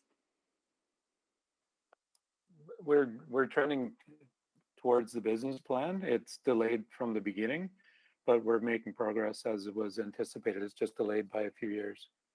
So it is growing, yes. Okay, I see. And another question, I heard you mention that you're expecting 30,000 people, and is that does that align with the city plan of having so many people per hectare? Yeah, it aligns with the vision for Blatchford. The vision for Blatchford literally says up to 30,000 people living in a sustainable community. And it's one of the major nodes in the city plan. Blatchford is. Okay, so that does align with the city plan then. Yes. Okay, thank you. That's all I have. Thank you. Thank you. Oh, I saw Councillor Rutherford. Did you change your mind? Oh, very good. Okay. So moving to the second round then, Councillor Stevenson. Yeah, thank you. Maybe just to follow the thread from Councillor Cartmell's questioning, and maybe my analogies are off base this morning, but it's sort of like the CRL model, right? That we're borrowing against the future, CRLs we're borrowing against the future property tax that we'll receive. In this case, we're sort of borrowing against the future utility payments we'll get. Is that a better one? Yeah, I think so. Okay. Well, yeah, and just digging into that, like I'm really supportive of this model. I think it makes absolute sense that we're sort of incubating this energy project as we wait for more customers to come online. I'm also I'm curious, I guess, about the philosophy of setting the rate. Again, understanding right now it's really about making sure that no one's being penalized by being the first one in with this new utility. But at a certain point, I think part of the narrative and the appeal of Blatchford is, it's like the green advantage. Live here, have the sustainable energy, and you're actually going to be safe when all of these other forms of energy have increasingly escalating costs. But right now, so maybe actually, sorry, just first a clarification, the pegging, does that peg start in 2019 and we never move it? Or do we peg every new customer at the average of that year that they're joining? Right, you've used the term peg. So that was just the very first year. We had to come up with rates. So we based it on what customers paid everywhere else. But that was just year one for all customers. So now we increase the rates every year for now 2.7%. Okay, great. So then if we are seeing those escalating costs through other energy modes, the Blatchford customers would still gain that green advantage by sort of, they're still going up 2.7 every year, but if those others are escalating significantly higher, they're sort of benefiting from that. Is that fair? That's the potential in the long run, and this will be the question that Utility Committee and Council has, that certainly. I mean, it's based on geo exchange, and that doesn't go up. Yeah. So your costs are much more certain, but the issue is we have a financial shortfall right now. Yeah. So somehow we have to figure out how much we increase rates to offset that shortfall. That bridge, yeah. Well, and you know, again, I think that's one of the fundamental benefits of renewable energy is that you know what your your costs are certain, right? You're just paying back a mortgage more or less on your physical infrastructure rather than, you know, depending on fluctuating commodity prices and carbon taxes, things like that. Okay, no, that's very helpful for clarifying. Oh, and then, yeah, I noticed that one of the other considerations, so right now, consumption isn't linked. Am I correct in understanding that it doesn't matter how much energy you consume in your Blatchford home, you're still paying sort of a flat rate? No, there is a fixed fee as part of the Blatchford rates, and also variable fee, and which is based on the kilowatt hour you would use. Okay, my apologies. That makes sense now when I'm looking at the rates. I misunderstood. Oh, I'm still at a full 5 minutes, which I'm sure is not the case. Just a quick question, when we're talking about customers, is the City of Edmonton also a customer via street lighting and other sort of public realm infrastructure energy needs? So when it comes to heating and service, yes, street lighting is exempt from that. It's electricity. So for example, things like airport towers or our own energy centers are connected and are customers of the systems. Right. Okay, thank you for that clarification. Just the sewer heat recovery. So I should say, I think the Energy One building is absolutely beautiful. I think it's just a great piece of infrastructure. I know the sewer heat exchange plant in Vancouver has a really interesting sort of interactive art that shows with lights sort of how much energy is being consumed through that plant at any time. So maybe Mr. Laughlin, is there consideration of that sort of approach to make it a really visible addition to the community and help raise awareness through the built form? Yeah, I think that opportunity exists, and I believe, and Mr. Felsky or Mr. Lumsden can help with this. I believe there are some educational components actually in the existing energy center, but certainly those elements can be incorporated when we get to that level of design where we're looking at the facility. Yeah, so that is correct. What Adam just stated. We're going to the design. The design is initially focused for the sewer heat on the technical and in the engineering part, but there will be a component. And I think the Energy Center 1, which will be located on the future plaza, like the Central Plaza in Blatchford, will have the opportunities to provide that extra educational provisions for visitors and people or residents. I have one very small question, but I'll wait for my next one. Thank you. Councillor Tang?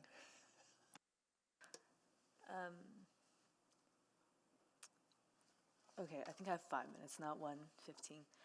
Okay, sorry, just to go, this part might be extremely basic.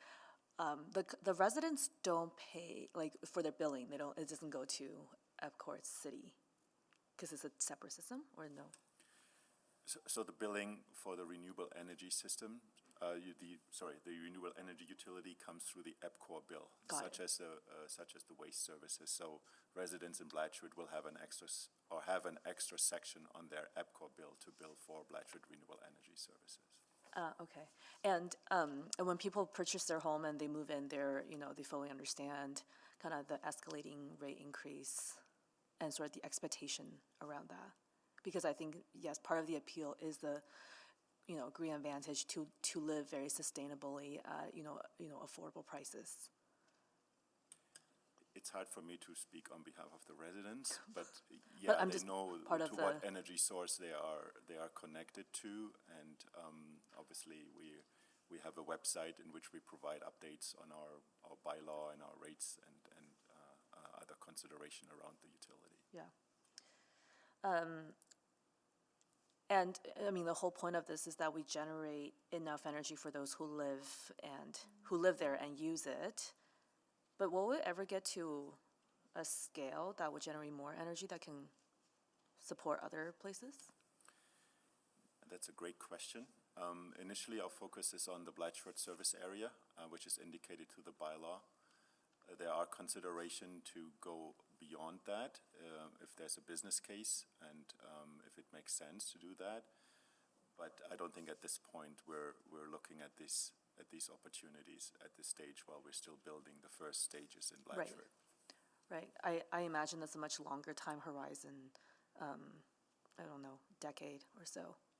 Yes, and one of the things I believe I spoke about, there's a connection to the energy transition strategy the city has and a citywide district energy network, where Blatchford could be the start and the downtown project could be the start of it, is certainly a long-term ambition and goal to decarbonize the heating in Edmonton.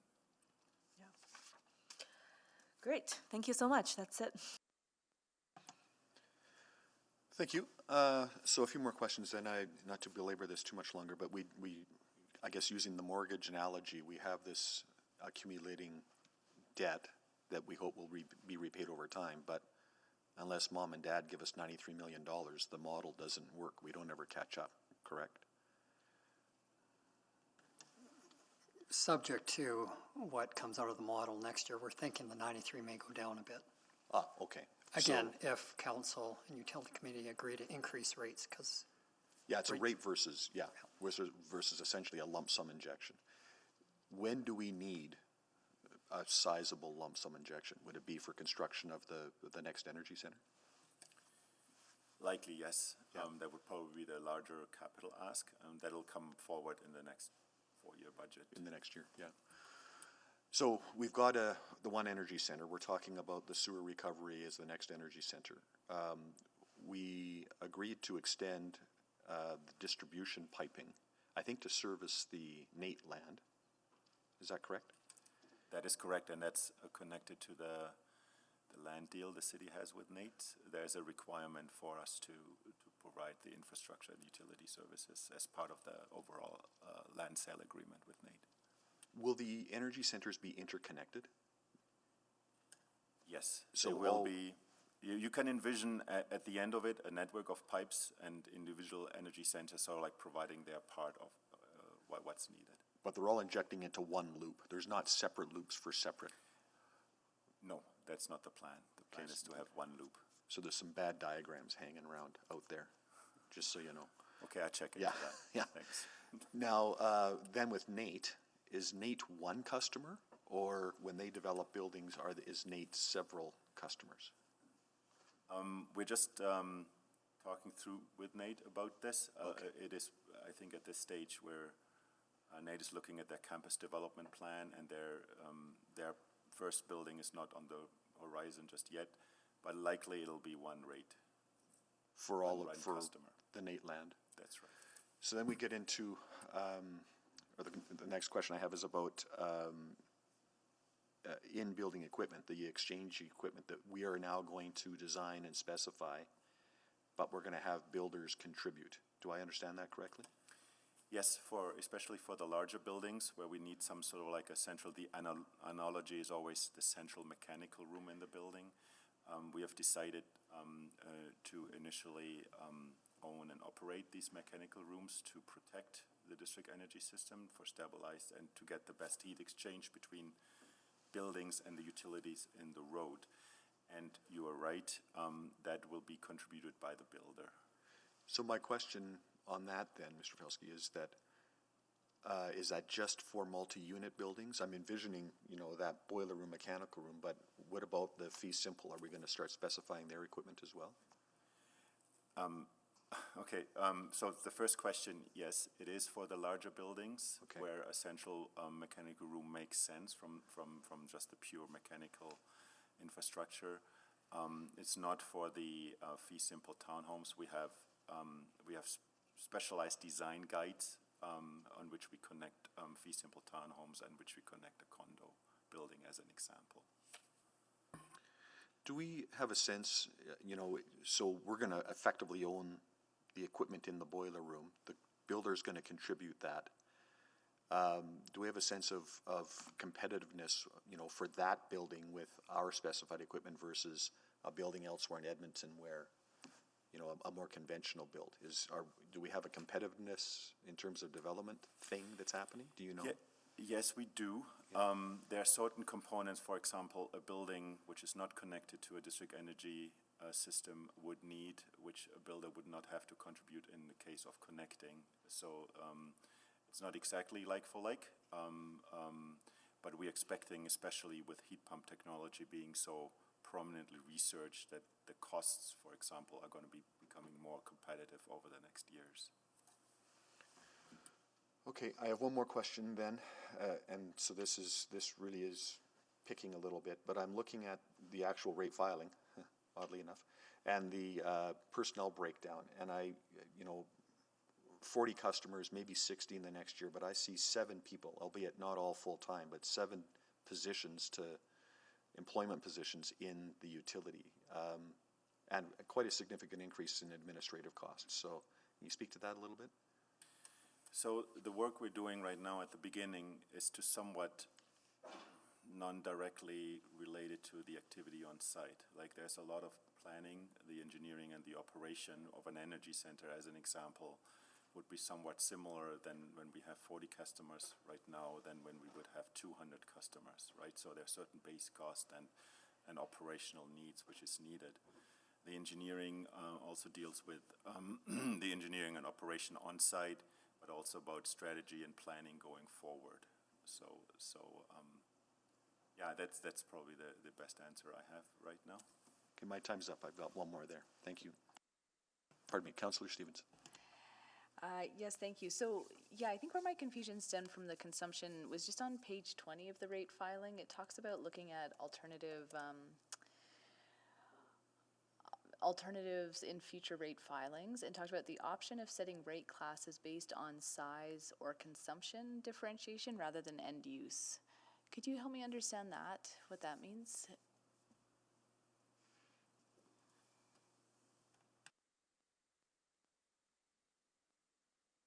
Sorry, I probably didn't quite get that question. Yeah, no, that's okay.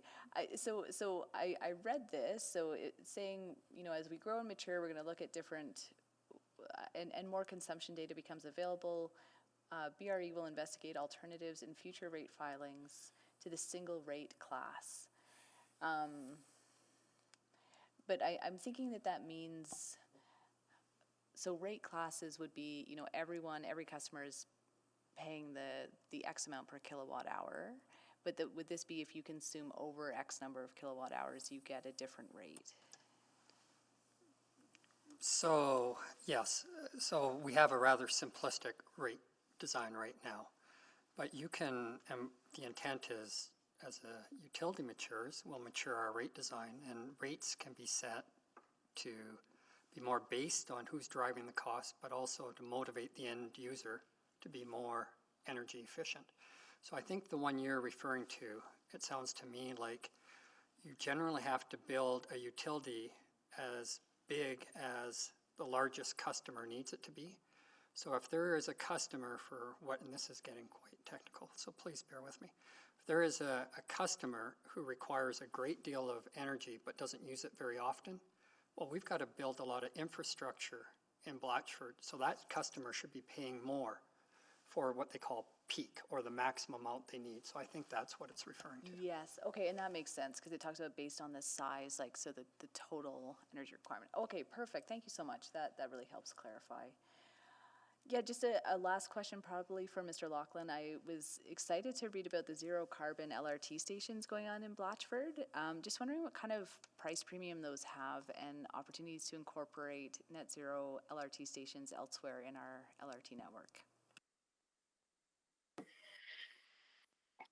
Great question. One that I'll have to take back and circle back with you on. Don't have that at hand right now. Sure, no urgency there, but definitely a really exciting model and hopefully something we can build on.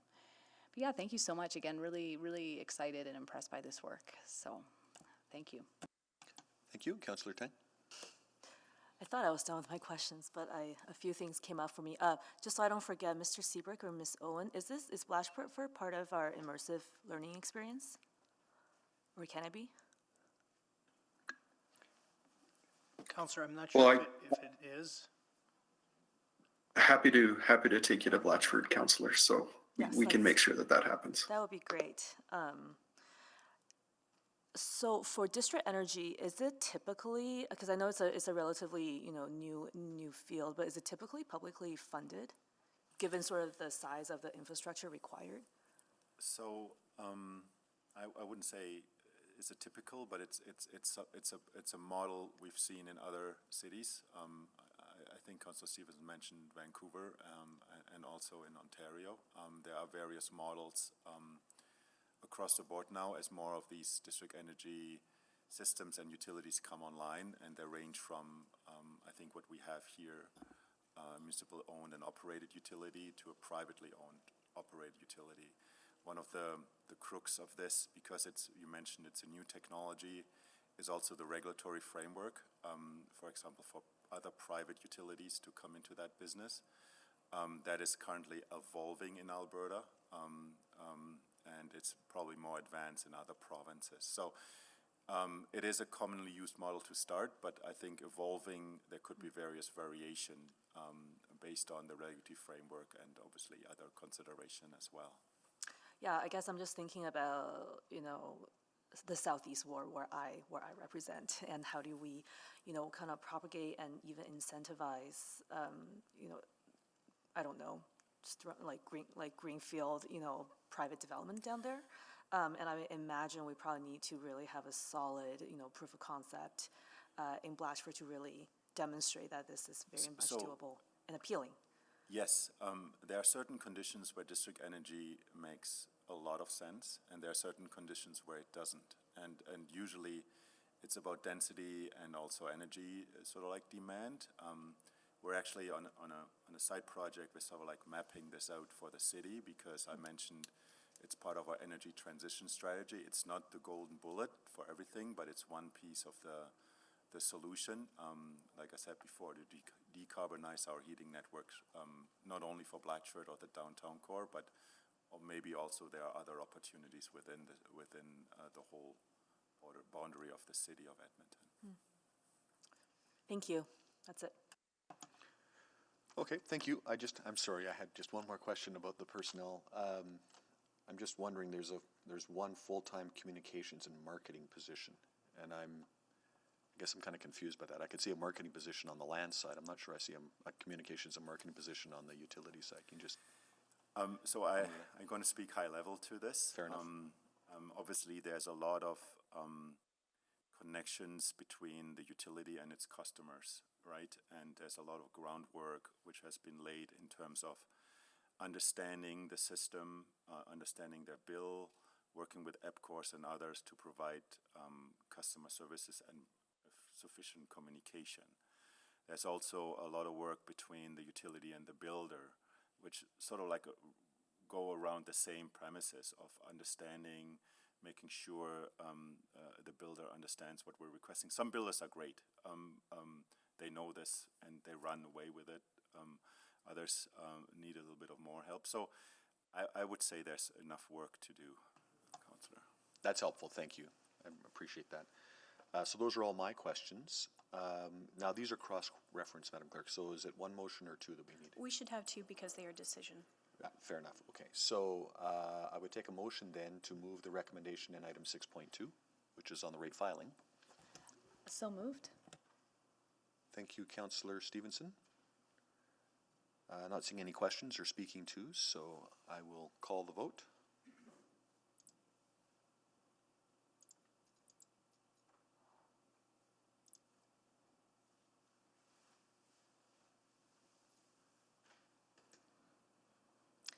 Not sure if Councillor Jans is on, but waiting for his vote. Sorry, I'm having connection issues, but in favor. We have the votes. Please display the vote. And that is carried. And then on item 6.3, a motion to move the recommendation. So moved. Thank you, Councillor Stevenson. Please vote. In favor. Thank you. Councillor Jans. We have the votes. Please display the vote. And that is carried. Terrific. So that will take us then to items 6.4 and 6.5. We'll cross-reference those as well. The Waste Services 2022 rate filing.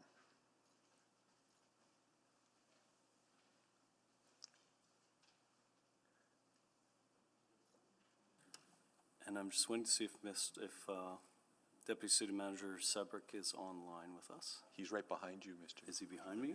Yeah. There he is. He's wearing Excellent. a mask, so he's hard to recognize. So he'll start us off. Yeah. Very good. Thank you. Whenever you're ready, sir.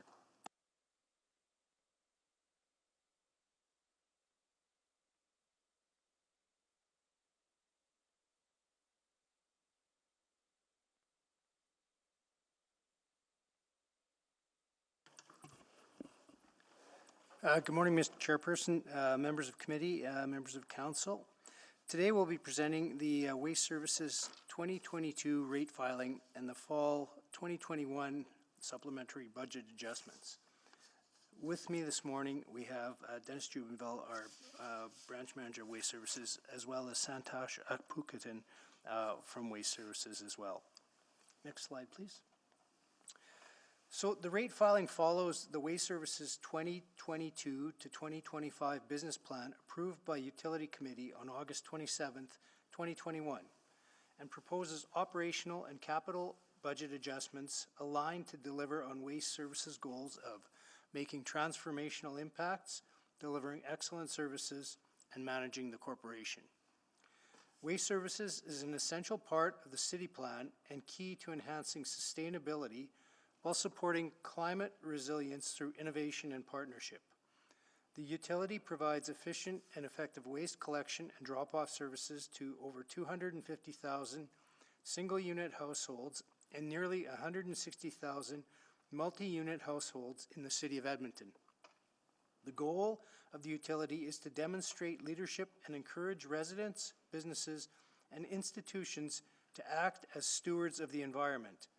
Programs that promote waste prevention, waste reduction, reuse of materials, and circular economy innovations through a zero waste framework will allow Waste Services to contribute to the city's corporate outcomes and reach goals established in the 25-year waste strategy.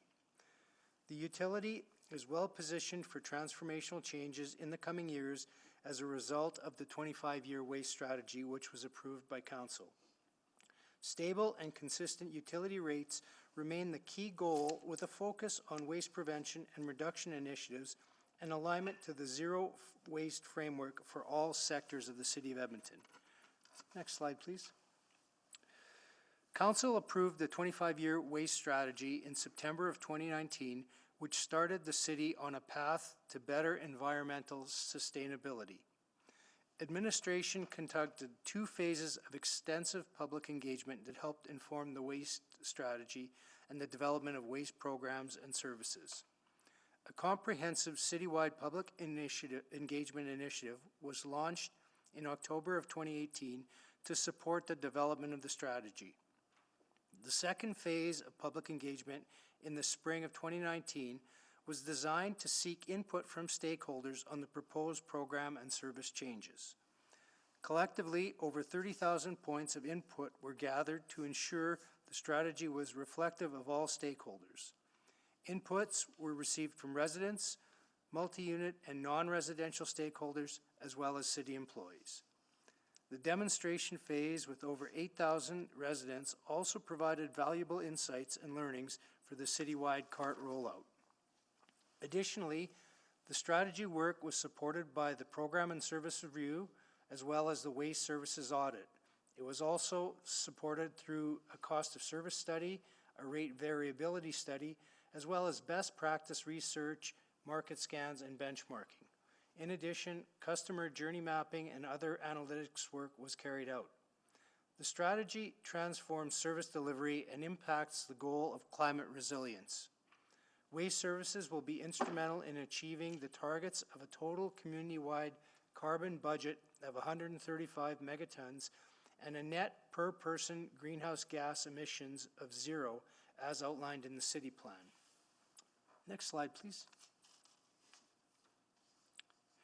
In alignment with the Waste Services 2022 to 2025 business plan and the 25-year waste strategy, Waste Services is working to deliver the following over the next 4 years.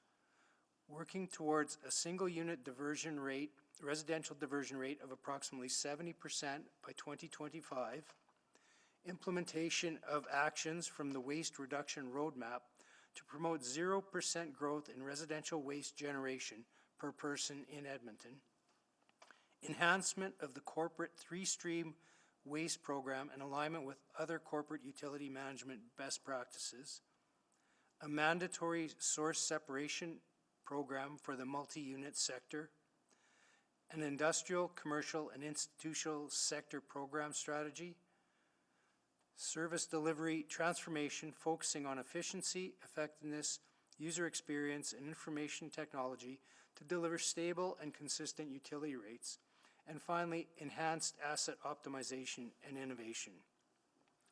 As of September 3rd, 2021, approximately 250,000 single-unit households have moved to a 4-stream program with separate food scraps collection, seasonal yard waste collection, recycling collection, and garbage volume limits as part of the Edmonton Cart rollout. On October 1st, 2021, single-unit curbside customers transitioned to variable waste rates based on their choice of garbage cart size to incentivize less waste production and give them greater control over their monthly payments. This is the largest transformation for Waste Service in over 30 years and a significant transformational program for the City of Edmonton and its residents. I'll now pass the presentation over to Dennis to speak more specifically about the 2022 rate filing and the proposed 2022 rates. Thank you, Gord. The Waste Services utility is maintaining financial sustainability and continues to prioritize stable and consistent utility rates. For 2022, Waste Services is able to achieve a 0% rate increase. This is a direct result of many years of improving branch operations, developing and executing on a well-established strategy. Waste Services will focus on service delivery transformations, asset optimization, and continued operational efficiencies to work towards the 90% waste diversion goal. The utility will also pursue opportunities to generate additional revenue through the sale of recyclables and waste byproducts such as compost, as well as lease revenue from the gasification plant. Asset optimization will ensure asset service life is maximized, life cycle costs are minimized, and value is realized for waste processing facilities, infrastructure assets, and fleet assets. The proposed and forecasted years in the rate filing all meet the requirements of generating sufficient net income to cover operating expenses. Next slide. As part of the 25-year waste strategy and the 2022 to 2025 business plan, the utility has taken a strong look at the capital plan to ensure projects undertaken are aligned to the strategy, are sustainable and environmentally conscious. The Waste Services Capital Plan is reflective of City Council's August 2019 Climate Emergency Declaration, which reaffirmed the city's commitment as laid out in Edmonton's strategic plan, Connect Edmonton, to bring a climate-resilient city. In the current capital plan, a total of $161.5 million has been allocated to 16 capital profiles. This includes funding for the significant multi-year critical profiles such as source-separated organics, facility and infrastructure construction, and upgrades and vehicle and equipment replacement. Waste Services is proposing costing to two capital profiles. The Alberta Clean Energy Technology Accelerator, ACETA, is a previously approved profile. A proposed budget adjustment is recommended to include additional grant funding along with title and profile wording changes. Through detailed vetting of the capital plan, the cancellation of the organics processing facilities profile was recommended and approved for cancellation on August 16, 2021 by City Council. The actual project cost incurred of $4.8 million will be written off as an operating expense, and the full capital budget of $13.8 million will be released. Canceling the OPF project and processing organics utilizing a distributed model allows the utility to avoid costs of approximately $115 million over 23 years. Next slide. The rate outlook for 2026 proposes stable and consistent rates in the coming years. This is a direct result of the work completed on the 25-year waste strategy, which guides the utility business plans and actions.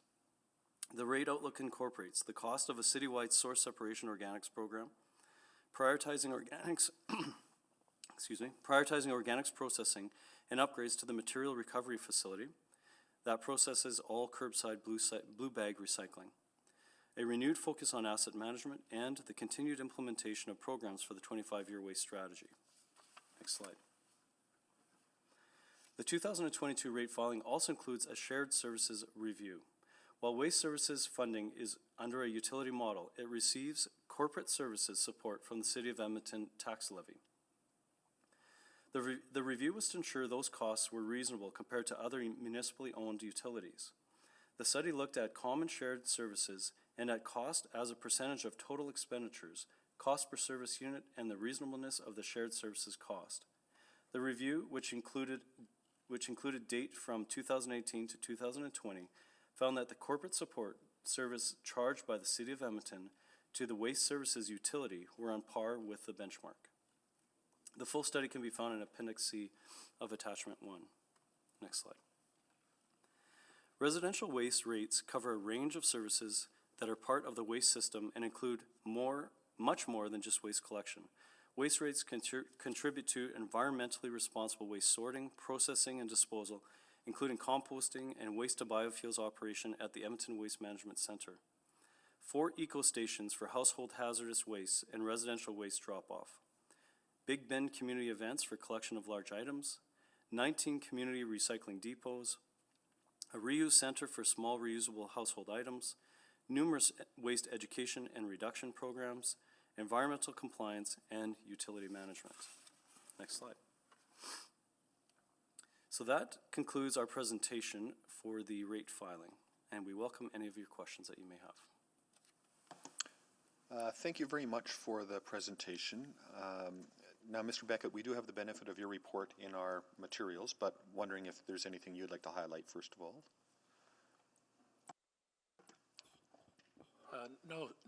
No, Mr. Chairman, nothing specific. Great, okay, thank you. Then Councillor Tang, you exempted this item, so we'll go to you first. Okay, great, thank you. I have a bunch of questions, but mostly for clarifying. By the way, just on that chart of the proposed rate outlook to 2026, so just to clarify, we are paying less now than we did prior to the implementation of the strategy.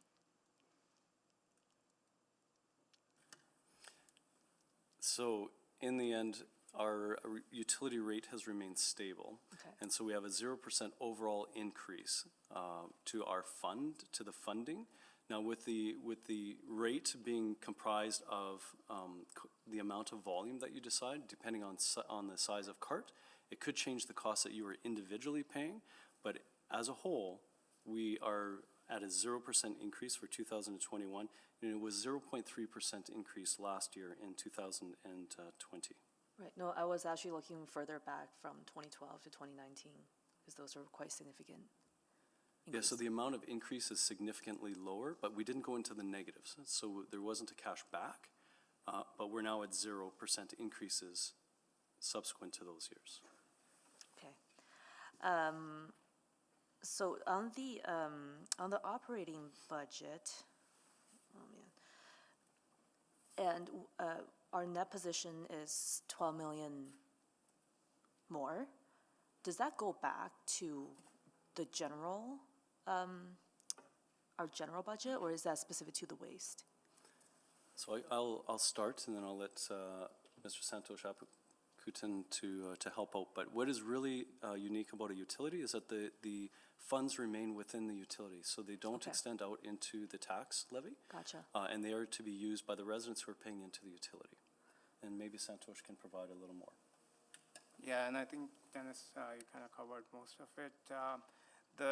The earnings that the utility generates is what's known as retained by the utility for future purposes. So it gets reinvested into the utility into future years for either capital growth or replacement or renewals. And I think I saw a line there about, in the past it has been used to offset the utility or to help supplement the utility rate for end users. Right. Do we have any plans for that kind of in the next few years? I don't know, 2023? We always try to balance the books first and try to minimize the impact on the customers. So when opportunity presents, that'll always be on the table. Great. I'm just looking at attachment 2, and the total expense actual is just 2 million lower. It's being adjusted. What were the reason for that?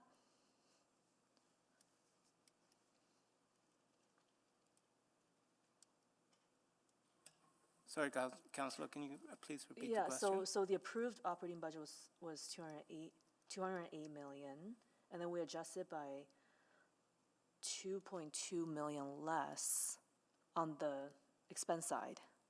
Right. Just curious why that was. So bulk of the reduction is related to lower amortization cost. Okay. The assets that we anticipated to put in service in this time last year in preparing the budget didn't go into service. They're being delayed. Great, thank you.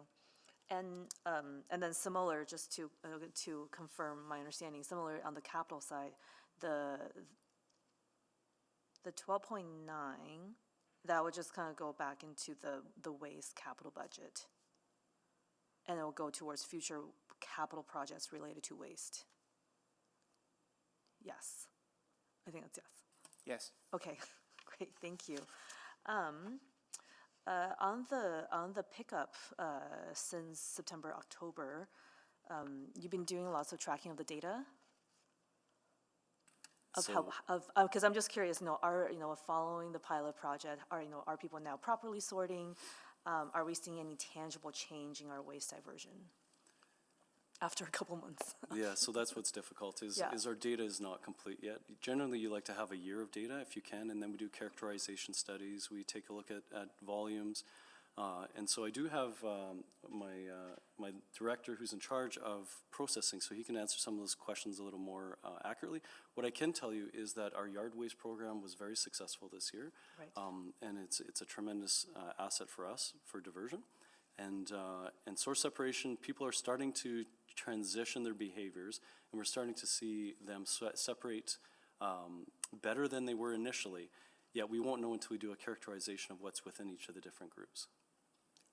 And Councillor, that will be coming back to Utility Committee in the spring with a detailed assessment of the learnings as well as any potential recommendations going forward based on the learnings or direction from Council. Awesome, thank you so much. That was exactly what I was going to follow up on. Thank you. Councillor Stevenson. Yeah, thank you so much, Mr. Chair, and thank you for the presentation. There's so much in here that was really exciting and some really great work that's been happening recently, I think reflected by the utility advisor's comments. Just lots of things that made me excited. I think the assisted waste collection services that are provided free of charge is, a really great example of our values in action. I also love seeing the shift towards price incentives for reducing waste. And I just noticed though that price differential between the different size bins it was fairly marginal. I was just wondering if there was research. You said you looked at sort of the comparative to other rates, but just wondering if you looked at some of that incentive pricing, if that range is an effective incentive. So I will pass it on to our project strategy individual, Jody Gable, to provide some background on that. Hi, Councillor. Thanks for the question. It's Jody, Waste Strategy Director. So we have recognized and we've actually presented in the past that the differential that we have right now is not going to be a major driver of behavior change. But the discussion that we had with Utility Committee and Council in the past was that was the start of driving signals that say that we want people to make choices based on waste reduction objectives. And so we presented in the past that we would come back with sort of our next cycle to say, how do we start stretching that differential to start to really drive behavior change? But it would require a much bigger differential to really start to see practices changing for the average Edmontonian. And one of the things that we've talked about in the past is just capacity for change. And so you might recognize that we've kind of capped our capacity for change at this point, but we do expect to have a more sort of dynamic pay-as-you-throw pricing model as we evolve the system. Great, that's an incredibly helpful answer, and I can certainly understand, one change at a time, and I think that approach makes a lot of sense. And and I do see a real opportunity too, though, as we're shifting into the industrial commercial. I know from other countries what I believe they've found is that it's actually when you put the price pain on those larger purchasers, so grocery stores, for example, they're the ones that can really exert the influence on reducing packaging. With the bigger companies. So just wondering if that's maybe a space for, being a bit more aggressive on that cost differential for volume as we move into the industrial and commercial side of things. Is that in discussion? So what Ms. Gable can probably provide more as well. So the utility that we have in Edmonton is related to the residential areas. So we take a stewardship approach to the industrial, commercial, and the ICI sector. And so it doesn't provide us the same opportunity that we have within the residential sector, but it's still a very exciting sector that we definitely want to engage through, whether it be bylaw, regulatory, collaborative, igniting our community to engage. We also work with our provincial partners because a lot of it relates to provincial requirements, whether it's from extended producer responsibility, some of the other programs that can come to us nationally and provincially. So we're an advocate for those as well. But as a utility, we're somewhat limited because every penny we receive within this utility comes from residential individuals, not from companies. And so it makes it a little bit unique within our utility. Well, that's really interesting. And just to indulge in a bit of orientation, I guess. Why is our utility only on the residential? Is that legislated or just a decision that was made?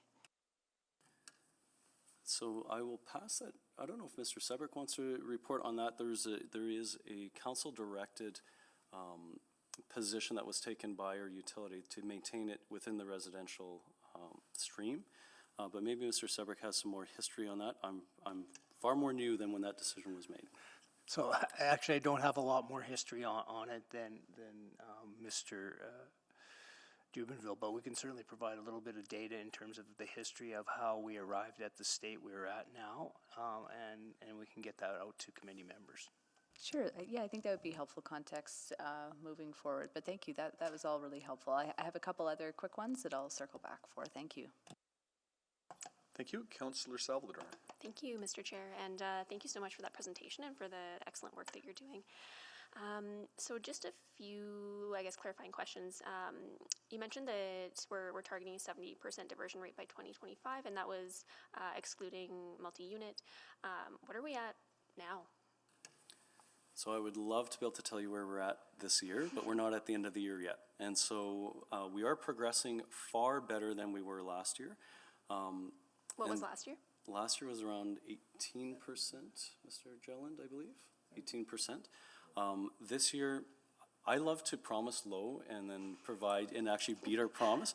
But so we will hopefully get close to doubling that this year. So our target is 40%. We don't think we're going to achieve 40%.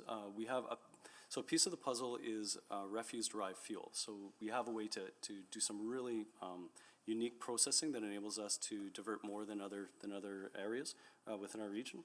And that we didn't produce as much as we'd hoped this year. But other than that, we were able to do a really good job of diverting. And so I look forward to seeing our numbers. It won't hit 40, but it will be pretty good. Okay, I really appreciate that and also look forward to seeing it. You mentioned that there's some potential opportunities for revenue generation with, for example, sale of recyclables. You mentioned a few others. I guess that's a new realm that we're stepping into. Is that correct? And could you just speak a little bit about that? I think that's an exciting opportunity. Yeah, I agree. It's very exciting. It's an area of growth with renewable energy, with renewable, with dealing with some of the some of the waste byproducts in an effective way. So, as an example, we have an aerobic digester, and that's producing electricity, and we consume that electricity, and so that's excellent. In the coming years, we're going to be using the gas that's currently captured within our Clover Bar mound, and that's going to be converted into renewable natural gas, which is another great opportunity. We have this pilot that's called the gasification plant, and we've leased that to Suncor, who's doing research on the conversion of different types of gases into renewable gases. We have other agreements to use our refuse-derived fuel, as we described, which also gives us the ability to deal with. That one doesn't generate revenue per se, but it does enable us to divert more. So it's very exciting. I think in the report you also saw this group called the CETA, and that's a joint venture that we have with others within our innovation community to look for ways to generate income which offsets our utility rate, but also helps our environment and helps us become a leader within the waste conversion field. So it's very, very exciting. Yeah, absolutely. That's really fantastic. And I guess when would we be able to see kind of the full complement of what those streams look like, if that makes sense? You mean actually visit them? No, just to have kind of a clear picture. I mean, I'd love to visit some of them, but yeah, just for, I guess, organizational purposes in my mind. Yeah, so we can certainly put together a presentation to provide the full view of what we have on the innovation and environmental side. And I see Mr. Sebrick has his mic. I think we could certainly put together a memo that would include some details and a bit of a presentation. And just wanted to add as well, with the term refuse-dried fuel, that is actually a product that is able to be used in an environmentally friendly way, and it takes all of those products that other jurisdictions can't recycle. So things that would normally end up getting put into waste in a lot of jurisdictions, we're able to take that product and use that in a better way. Right. Fantastic. Yeah, and I think a memo would be really, really appreciated on my end at least. And then just with 1 minute left here, I did just want to ask a question about the cancellation of the organics processing facilities. And again, new to all this, could you just speak to that decision, I guess, and how we're dealing with that today and moving forward? Yeah, for sure. So I'll quickly start it, and then I'll have my director, Neil Jelland, pitch in. So at the time, within the private sector, they couldn't deal with organics, and so we had no other option. So we put forward this business plan to deal with it in an effective way. As we progressed through that process and the project, we thought we'd go back out to market, and we actually found there were some within the market that are able to do this. And so in alignment with ensuring that our costs are reasonable, we did a cost determination, and it was found that they can do it for less money than what we could in building a brand new facility. So that was brought before council. Council approved it, and we now have partnerships within the region to use that product in an effective way that's more cost efficient for the utility. Okay, thank you so much for that. Thank you. Just quickly, like a process diagram that shows where things go in and where things end up would be really cool. I love drawings. Absolutely, so we will put that together as part of the memo. Thank you. Councillor Jens.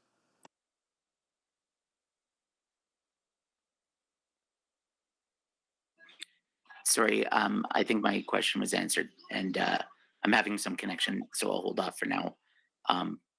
Thank you. Thank you. Councillor Rutherford. Thank you, Mr. Chair.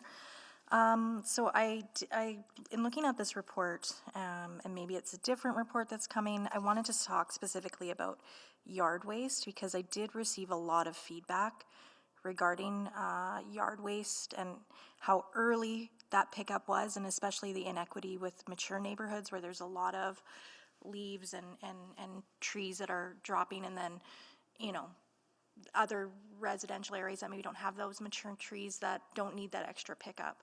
So could you speak to me about any adjustments with regards to this budget that are happening specifically around yard waste for 2022? So as Deputy City Manager Sebrick advised, this spring is where we'll come back and we'll discuss lessons learned There's a spring cleanup as well, or pickup. So right now we're assessing the correct dates for the spring yard waste pickup. The program, although we did hear what you're hearing as well, so I want to acknowledge that we did hear that for some, because it's difficult, we actually do yard waste pickup independent of recyclables and the green cart, because it's unlimited bags, so you can't use the cart tipping automated trucks for that. So we do it so it's really hard with a really big city, unless you buy so many trucks to do it all in the same week, you have to stagger them. So some are early, some are late, but we can definitely find some efficiencies in that. We're going to review how it went this year to hopefully do it in the most effective way we can this spring, and we'll bring you a report and a discussion as well in the spring with respect to that program, the Green Cart program, and some of the other programs and the learnings that we have.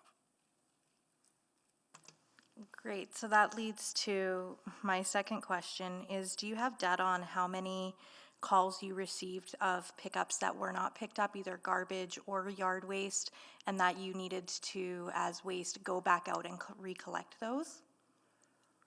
So, Councillor, I can come back with the numbers. I don't have them off the top of my head. As we all know, for those of us who saw it in the media, there were many initially. And anytime you roll out a program to 250,000 homes, that can occur, and that did occur with one of the regions for the city. And within that region, we did supplement and assist in that area to ensure that our residents didn't have to wait much more than a few days to have their waste picked up. And so we did receive a lot of calls, and it did cause us to do additional service to ensure that we met the needs of our citizens. And so, yeah, I can get you the information. I don't currently have it, though. So, Councillor, I think we can include that in that other memo and put together a summary of the data in terms of miscollection data as well as responses and the change over time. And the cost that we're incurring. Because I'm assuming it's private that's doing the pickups originally. If they're missed, is it our waste management that goes back out and collects? If our waste teams go out and do the collection to supplement a contractor, those costs are passed back to the contractor, so we recover those. But we do, so that would be something that would be easy to pull, though? Correct. Great. And I just want to go back, because I think it is an anecdotal story, and it's my own personal story, but I think it's really important to share. So my yard waste was not picked up. We put it out on the date that it was supposed to be picked up. It wasn't. My husband called 311 because I didn't want to call 311 because that would flag a different thing. 311 told him that to put it out, it would be picked up within a week. It's now December and it's still sitting in our back alley. So, and I'm not alone in this, and I know I'm not alone in this. So I do look forward to that report that talks about what we learned and how we're gonna fix that. One other question I had on yard waste, or even like Christmas tree pickups and all of those things, how many of those do we do, those kind of one-offs of those sort of organic yard waste, do we do in an average year right now? Are we budgeted for? So I can maybe pass that on to the group that talks about, we have many different initiatives. So we have free EcoStation weekends, we have big bin events, we have different opportunities. As you described, we'll have again the Christmas tree pickup this year, and then we have 2 in the spring, 2 in the fall for yard waste pickup. Okay. And so it depends what stream of waste you're speaking to. We can bring that to you as well within that same report. Perfect. And then my last final question is, when a garbage can goes missing, whether it's theft, whatever the cause is, how is that replacement process, and who covers the cost for the lost garbage bins? So is that information known by Ms. Gable? Sure, yeah. So, Councillor, we do have, it would be something that a resident can call in through the waste hotline 311, our website, and that is replaced free of charge. We do have a caveat that when we start to see a large number of lost carts from the same home, we will do some due diligence and investigate to make sure that we should still be providing that replacement free of charge, but that cost is built into our maintenance service. Thank you. Thank you. So just a very quick few questions for me. Again, on the separation of at-source collection process, wondering about the potential for a midsummer yard pickup, yard waste pickup, if that could be contemplated. I know the report's coming in Q1. or? Yes, Q1. Q1, okay. So that's one thing I would hope that you could comment on. The other, then, not now, and the other would be a smaller green bin. And so some of the feedback I got just while we're sharing is that home that has a couple of seniors in it that cannot fill that green bin if they took all year to do it. So like a smaller option. And I guess maybe more generally, is there potential, and we can talk about this in the spring, but is there potential for a larger menu of cart sizes and associated rates that we could speak to or get into? Yeah, so in the spring, we will bring forward, and we can have those discussions at that time for certain. And in those discussions, we'll have to make sure, or I hope we look to the 25-year strategy and waste reduction as part of those conversations, because it's a bit of behavior change as well. But yes, we can bring it, and we will bring it in the spring for discussion. Thank you, and I want to talk about that 25-year waste strategy in just a second. In the documents, and golly, what page is this? It's page 102 of the whole agenda. But there's talk of the large waste bin available for a $10 premium. But the example given is for those that are generating non-hazardous home waste. I have a constituent like this that's caring for 2 adult people that are generating enormous amounts of waste, and there's an income question there. And I just wonder about the equity piece of saying, well, you can have a bigger bin, but it's going to cost you more, when that might be a household that's already got an income issue in the first place. So can we look at that and consider some of those exceptional circumstances? So we do have a program for assisted medical waste program, and it does enable people to have access to service in larger volumes than what the average citizen would have. Where the discussion will lead to is whether or not we within our utility have a program to assist people financially. And then what is the criteria around financial assistance? Is it simply for those with medical need? Is it for other groups? And is it the right forum, such as we know that medical is actually a provincial responsibility. So are there incentives programs to carry the cost, or should it be one of the programs that we have within our utility? So that is a conversation that can occur, but generally it relates to accessibility versus financial assistance. Fair enough. Good points. I hadn't thought of that, so thank you. I appreciate that. The 25-year waste strategy, in particular to the ICI stream, there's a bit of a regional context to that too, is there not? Where we don't really have, and I mean, we don't have it necessarily household either, but there's more. We don't necessarily have a separated source or a sorting of different kinds of trash in the commercial world like we do in the residential world, and particularly across the region. We don't have that sort of shared perspective. Is that fair to say? That is fair to say. Yeah, and I believe that there's a conversation happening at the region about that, so maybe that helps our waste strategy. Is that your understanding? Have I got that right? You are absolutely correct, and we participate in those conversations, and the ICI sector is phase 3. So phase 1 was single unit, then multi-unit, and then ICI. And ICI is probably the one that's most unknown across our nation and within our city. Yeah, I do recognize that it's phase 3. It's just it's an interesting conversation, and from the perspective of, well, there's a number of different streams here, and I don't want to take too much time, but where it overlaps some of our other policy, for instance, is that that infill property where the existing structure is really almost completely landfilled when there's so much material that could be retained from that structure. Well, while there's the renewal happening, so there's big gains there, is my view. So, don't you think? I agree. Yeah. Those are all my questions. I think Councillor Paquette's still on the first round. Yeah, thank you, Mr. Chair. I was hoping all my questions would be asked, but they mostly were. But I did want to follow up a little bit about the additional yard waste pickups. I'm just, in spring, is it going to be too late to make a 2022 decision? No, it's not. No. And so we, maybe I'll pass it on. Do I have, who would be the proper person for that who can speak to it? But we do have the ability to to look at that program in 2022, so it won't be too late. Okay, but there is an attendant cost to that. And did I hear rightly? $79 million for 15 pickups? So we did present recently, and we had the numbers. I don't have them in front of me right now, Councillor. Maybe one of my staff has those numbers of a full cost of doing that. But what it basically means is, as I said, because we can't do it as part of our normal pickup, we actually have to send out collections on those additional days, and there's the cost associated to that, as well as the processing cost and all the rest that goes along with it. That number just seems like I think I heard that number wrong. Like, does that sound reasonable? $79 million for 15 pickups?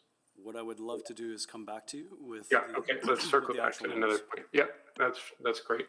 Okay, and then to Councillor Cartmell's point, because that was actually almost literally the same question I would have about the, caring for adults and the waste generated.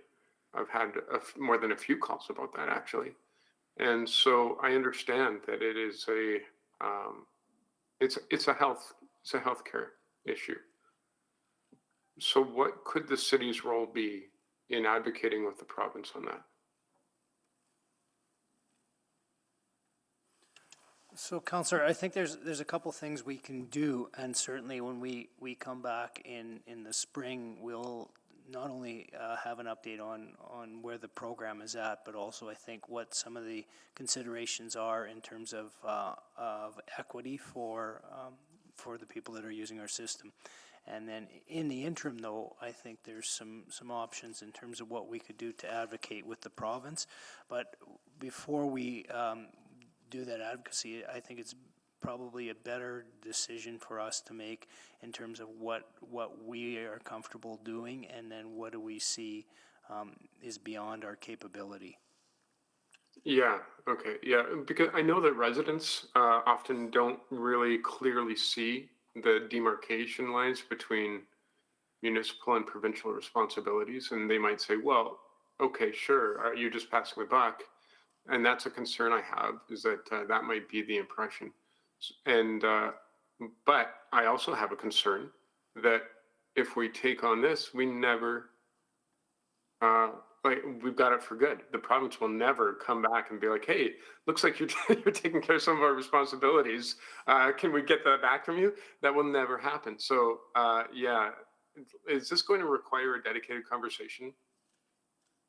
If in fact we are looking to introduce programs for financial subsidization of different groups within the utility, it probably would be its own conversation. Yeah, that makes sense.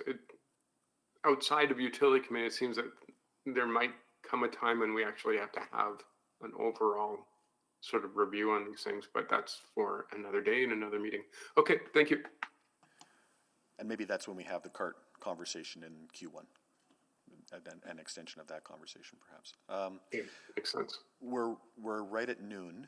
My sense is that we don't have a long way to go on the agenda, so we could extend orders to finish. I don't know if there's a lot of questions on 9.1, but we do have to go in private. So move to extend. What's the preference of committee? Another 10 or 15 minutes and get done, or come back at 1:30? I'm good to, I mean, I'm trying to be strict around extending, but extending into lunch is okay by me. I can't. You can. So I would prefer to come back at 1:30. Okay. Okay. And I did have some questions too, so. Yeah, that's entirely, yeah, no problem. It's making changes on the fly like that is not always fair. So that's fine too. So we'll break for our lunch break now, and we'll come back at 1:30. Thanks, everyone. Motion retracted. Thanks. See you later.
Well, good afternoon, everyone. We'll call our Utility Committee meeting back to order, and I'll start with a quick roll call of committee members, starting with Councillor Jans. Okay, perhaps you'll join us later. Councillor Paquette. Good afternoon. Hi there. Councillor Salvador. Good afternoon. Councillor Stevenson. Present. And Councillor Tang. Not sure if she's with us yet or not.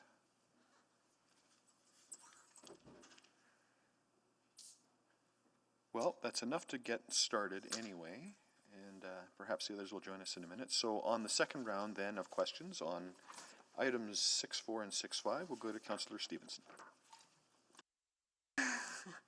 Yes. I wanted to follow up on the thread of waste collection for multifamily units. So I have to confess, I'm a bit sensitive when we say there's zero rate increase, except for multifamily. 75% of my residents live in multifamily, so just wanted to dig in a bit more. So the rates are actually lower for the multi-unit transition group. And so maybe just as a starting question, what is the multi-unit transition? What does that mean? So the transition are for those individuals who we found through a review are receiving CART service, so the same level of service as our single unit families or residences, and yet we're being charged at the multi-unit rate, which is where they have bins instead of carts. So because they actually have carts, they're transitioning to the cart rate, and that's where they have to, over 5 years, we're incrementally bring them to the exact same price as what everyone else is paying for the same service. Okay, perfect. Thank you. That clarifies and makes a lot of sense, and I appreciate that gradual transition. Then just in terms of, and I apologize, it's probably in the waste strategy, but just as a quick overview in terms of our approach to source separated waste in multifamily, in the condo and apartments that wouldn't necessarily be able to do carts. I appreciate that there's some real complexities around that. So just wanted to, maybe just an overview of where that work is at and what the timelines might be for that moving forward. So that's part and parcel with the motion that we're bringing back in March. But what I'll do is I'll pass it on to Jody Gable, who's our project specialist in that, and she can provide some more detail. Sure, thanks for the question. So we prepared a business case that looked at research, jurisdictional scanning, and analysis of our options and brought that back to Utility Committee last June. There was a continuation of that meeting, so it ends up being July, but essentially last summer. And we were asked to go back and do some additional analysis to look at a privatization option for that service. So that work is currently underway, and the report will come back, as Mr. Jubenville has said, in March of 2022. So that has delayed our originally forecast timelines. When we bring back that report in June, we would then, receive Utility Committee's input, potentially end up at council, and then have probably about a 6-month time frame to develop a bylaw if we are staying within the regulated utility. And then implementation would start after that time. If we are asked to look at a private model, I can say that will be a significant amount more work. We will want to engage with residents at that point as well, with regards to any recommendation about a change to our model. So the timelines would be extended if that is the decision of Utility Committee.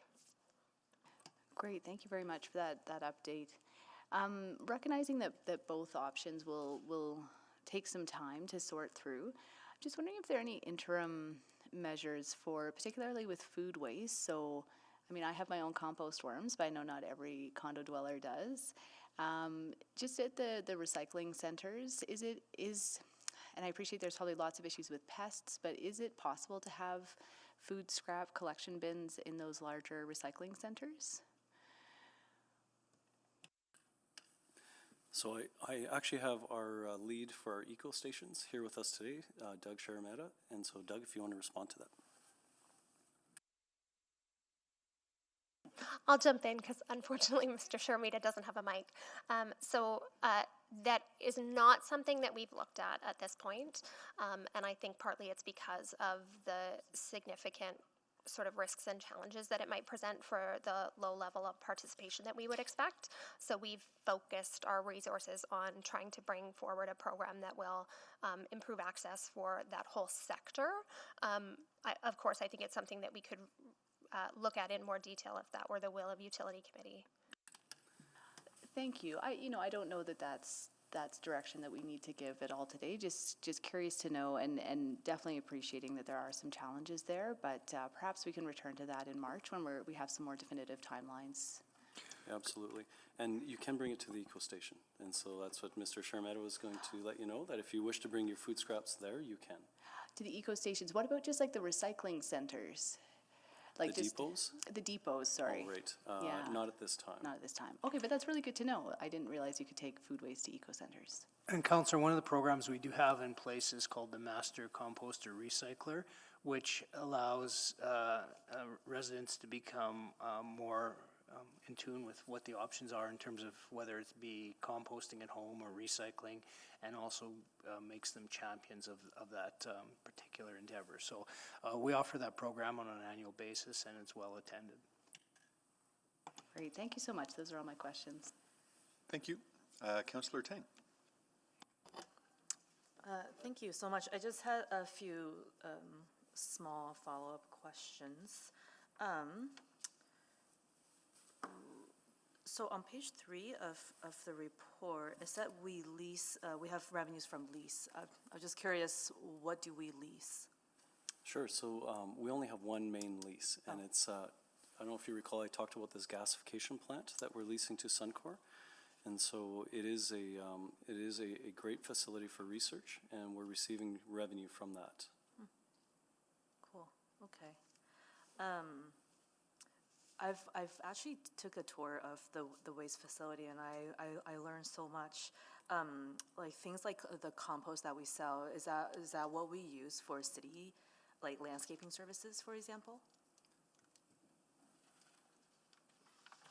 We have used it on an interim or spot basis, not widespread, and I think that's part of the challenge. Initially, the grade of our compost wasn't at a level where we were comfortable using it. We've made a lot of changes to the process around processing the compost material, so it is capable of that. So the team is working on what the options are in terms of where we can use it and who can use it. Nice. But just to supplement, so our yard waste, so the leaves, that makes great compost, and we give that back to free at the eco stations. And so people can come to our eco stations and receive that compost. So we do have that. It's more this one that had the food in it, like the one that come out of your grain carts.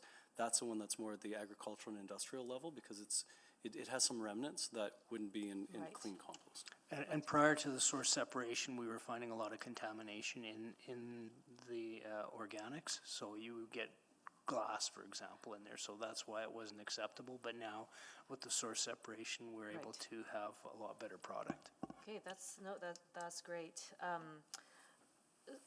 I have a question on the attachment or on the addendum, which is the review by the UA, the utility advisor, and I was curious about the process. So it's about a month until this point when we are kind of discussing the report, and those last few weeks. I'm just wondering, is that typical, like, 1 month period to sort of to have that kind of back and forth with the utility advisor? It just felt really coming down to the wire. It was compressed this year. Oh, okay. And so what we look to do is to extend the period of time that we have to have the back and forth with the utility advisor in the coming years.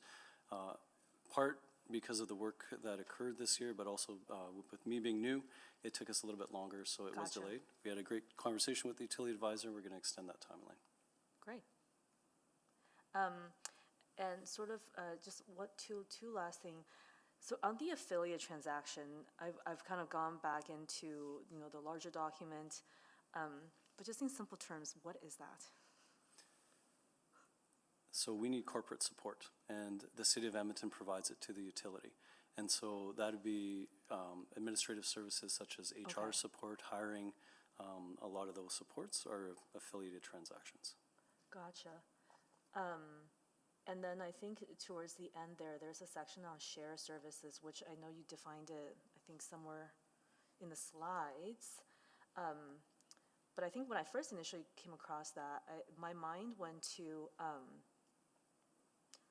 like if I think about the waste service at rec centers, under citizen services, waste service at transit garage, which is under ops, and like other city-owned buildings operated by various departments, they all use city waste service. Does that kind of get all bundled? Does that get all bundled, and is that cost split among the departments based on the FTEs? And is that sort of the more cost-efficient, effective approach to go about it? Or did I just understand that completely wrong? So I can maybe pass it on to, do you want to take it? I mean, I can get into it, but what we do provide waste services for the city of Edmonton. And because we're a utility, we have to ensure that that our services are paid for. So the city actually pays the utility for providing those services.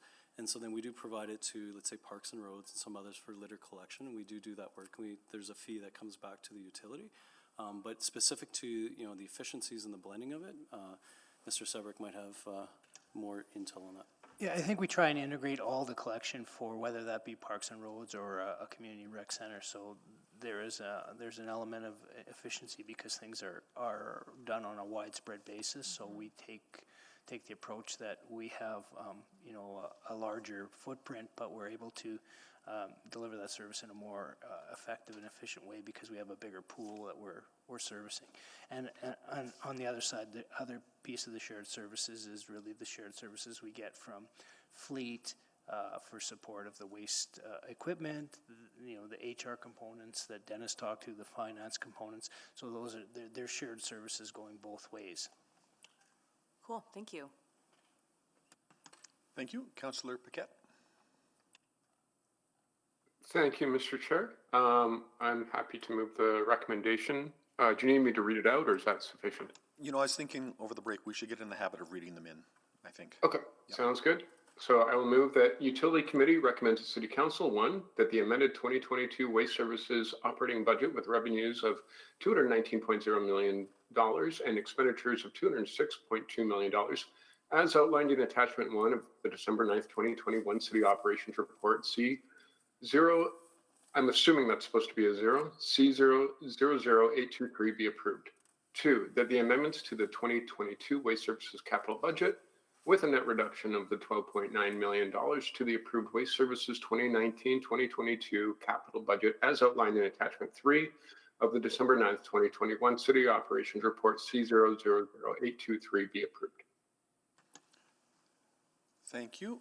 I don't think we have anyone wishing to speak to that, so we'll call for the vote.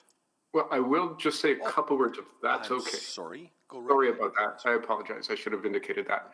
By the way, I just this moment realized how much my 6-year-old would laugh at the term Mr. Chair. Okay, so I just wanted to thank our guests today for all your hard work, every single individual. This is not the star-studded committee as far as people wanting to pay attention to it in the public, but as far as people who are involved, it's all stars as far as I'm concerned. And you've done a heck of a job, and I don't think you hear that enough. You often hear our complaints about services, but you don't hear our praise, and there's a lot of praise to go along. If our inboxes get the complaints that we do, that means there are many, many, many thousands of people who are not complaining. And so thank you so much for everything. And thank you, Mr. Chair. You can call me Tim or Mr. Tim, but anyway, I think that's it. So please vote.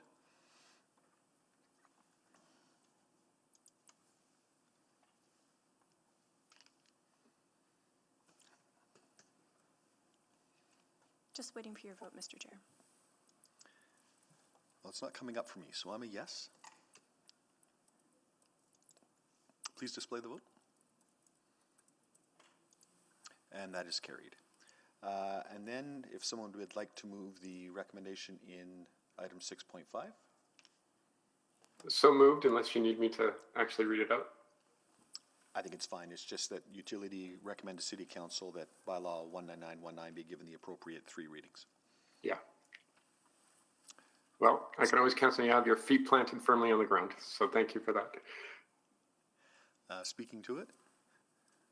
No, thank you. Very good. Please vote.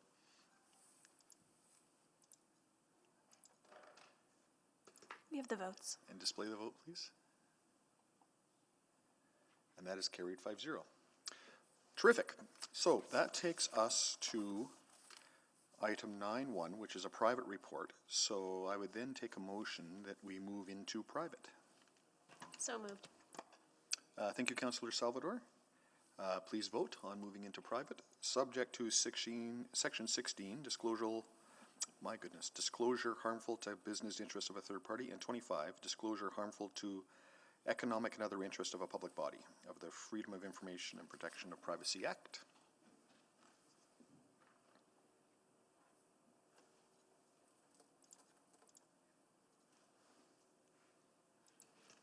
We have the votes. Please display the vote. That is carried, so we'll just give the clerks a minute.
It's more of a knack thing, and he's not here.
All right, we're back in public.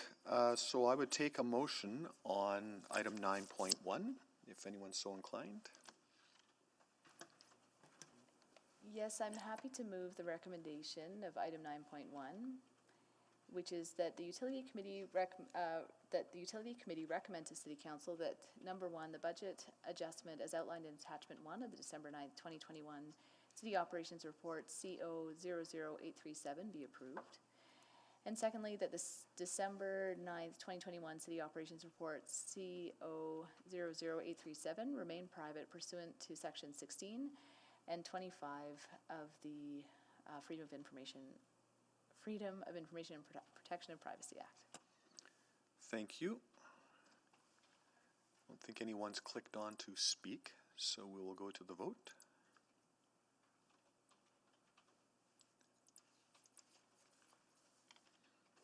We have the votes. Please display the vote. And that is carried. Are there any notices of motion or motions without customary notice today?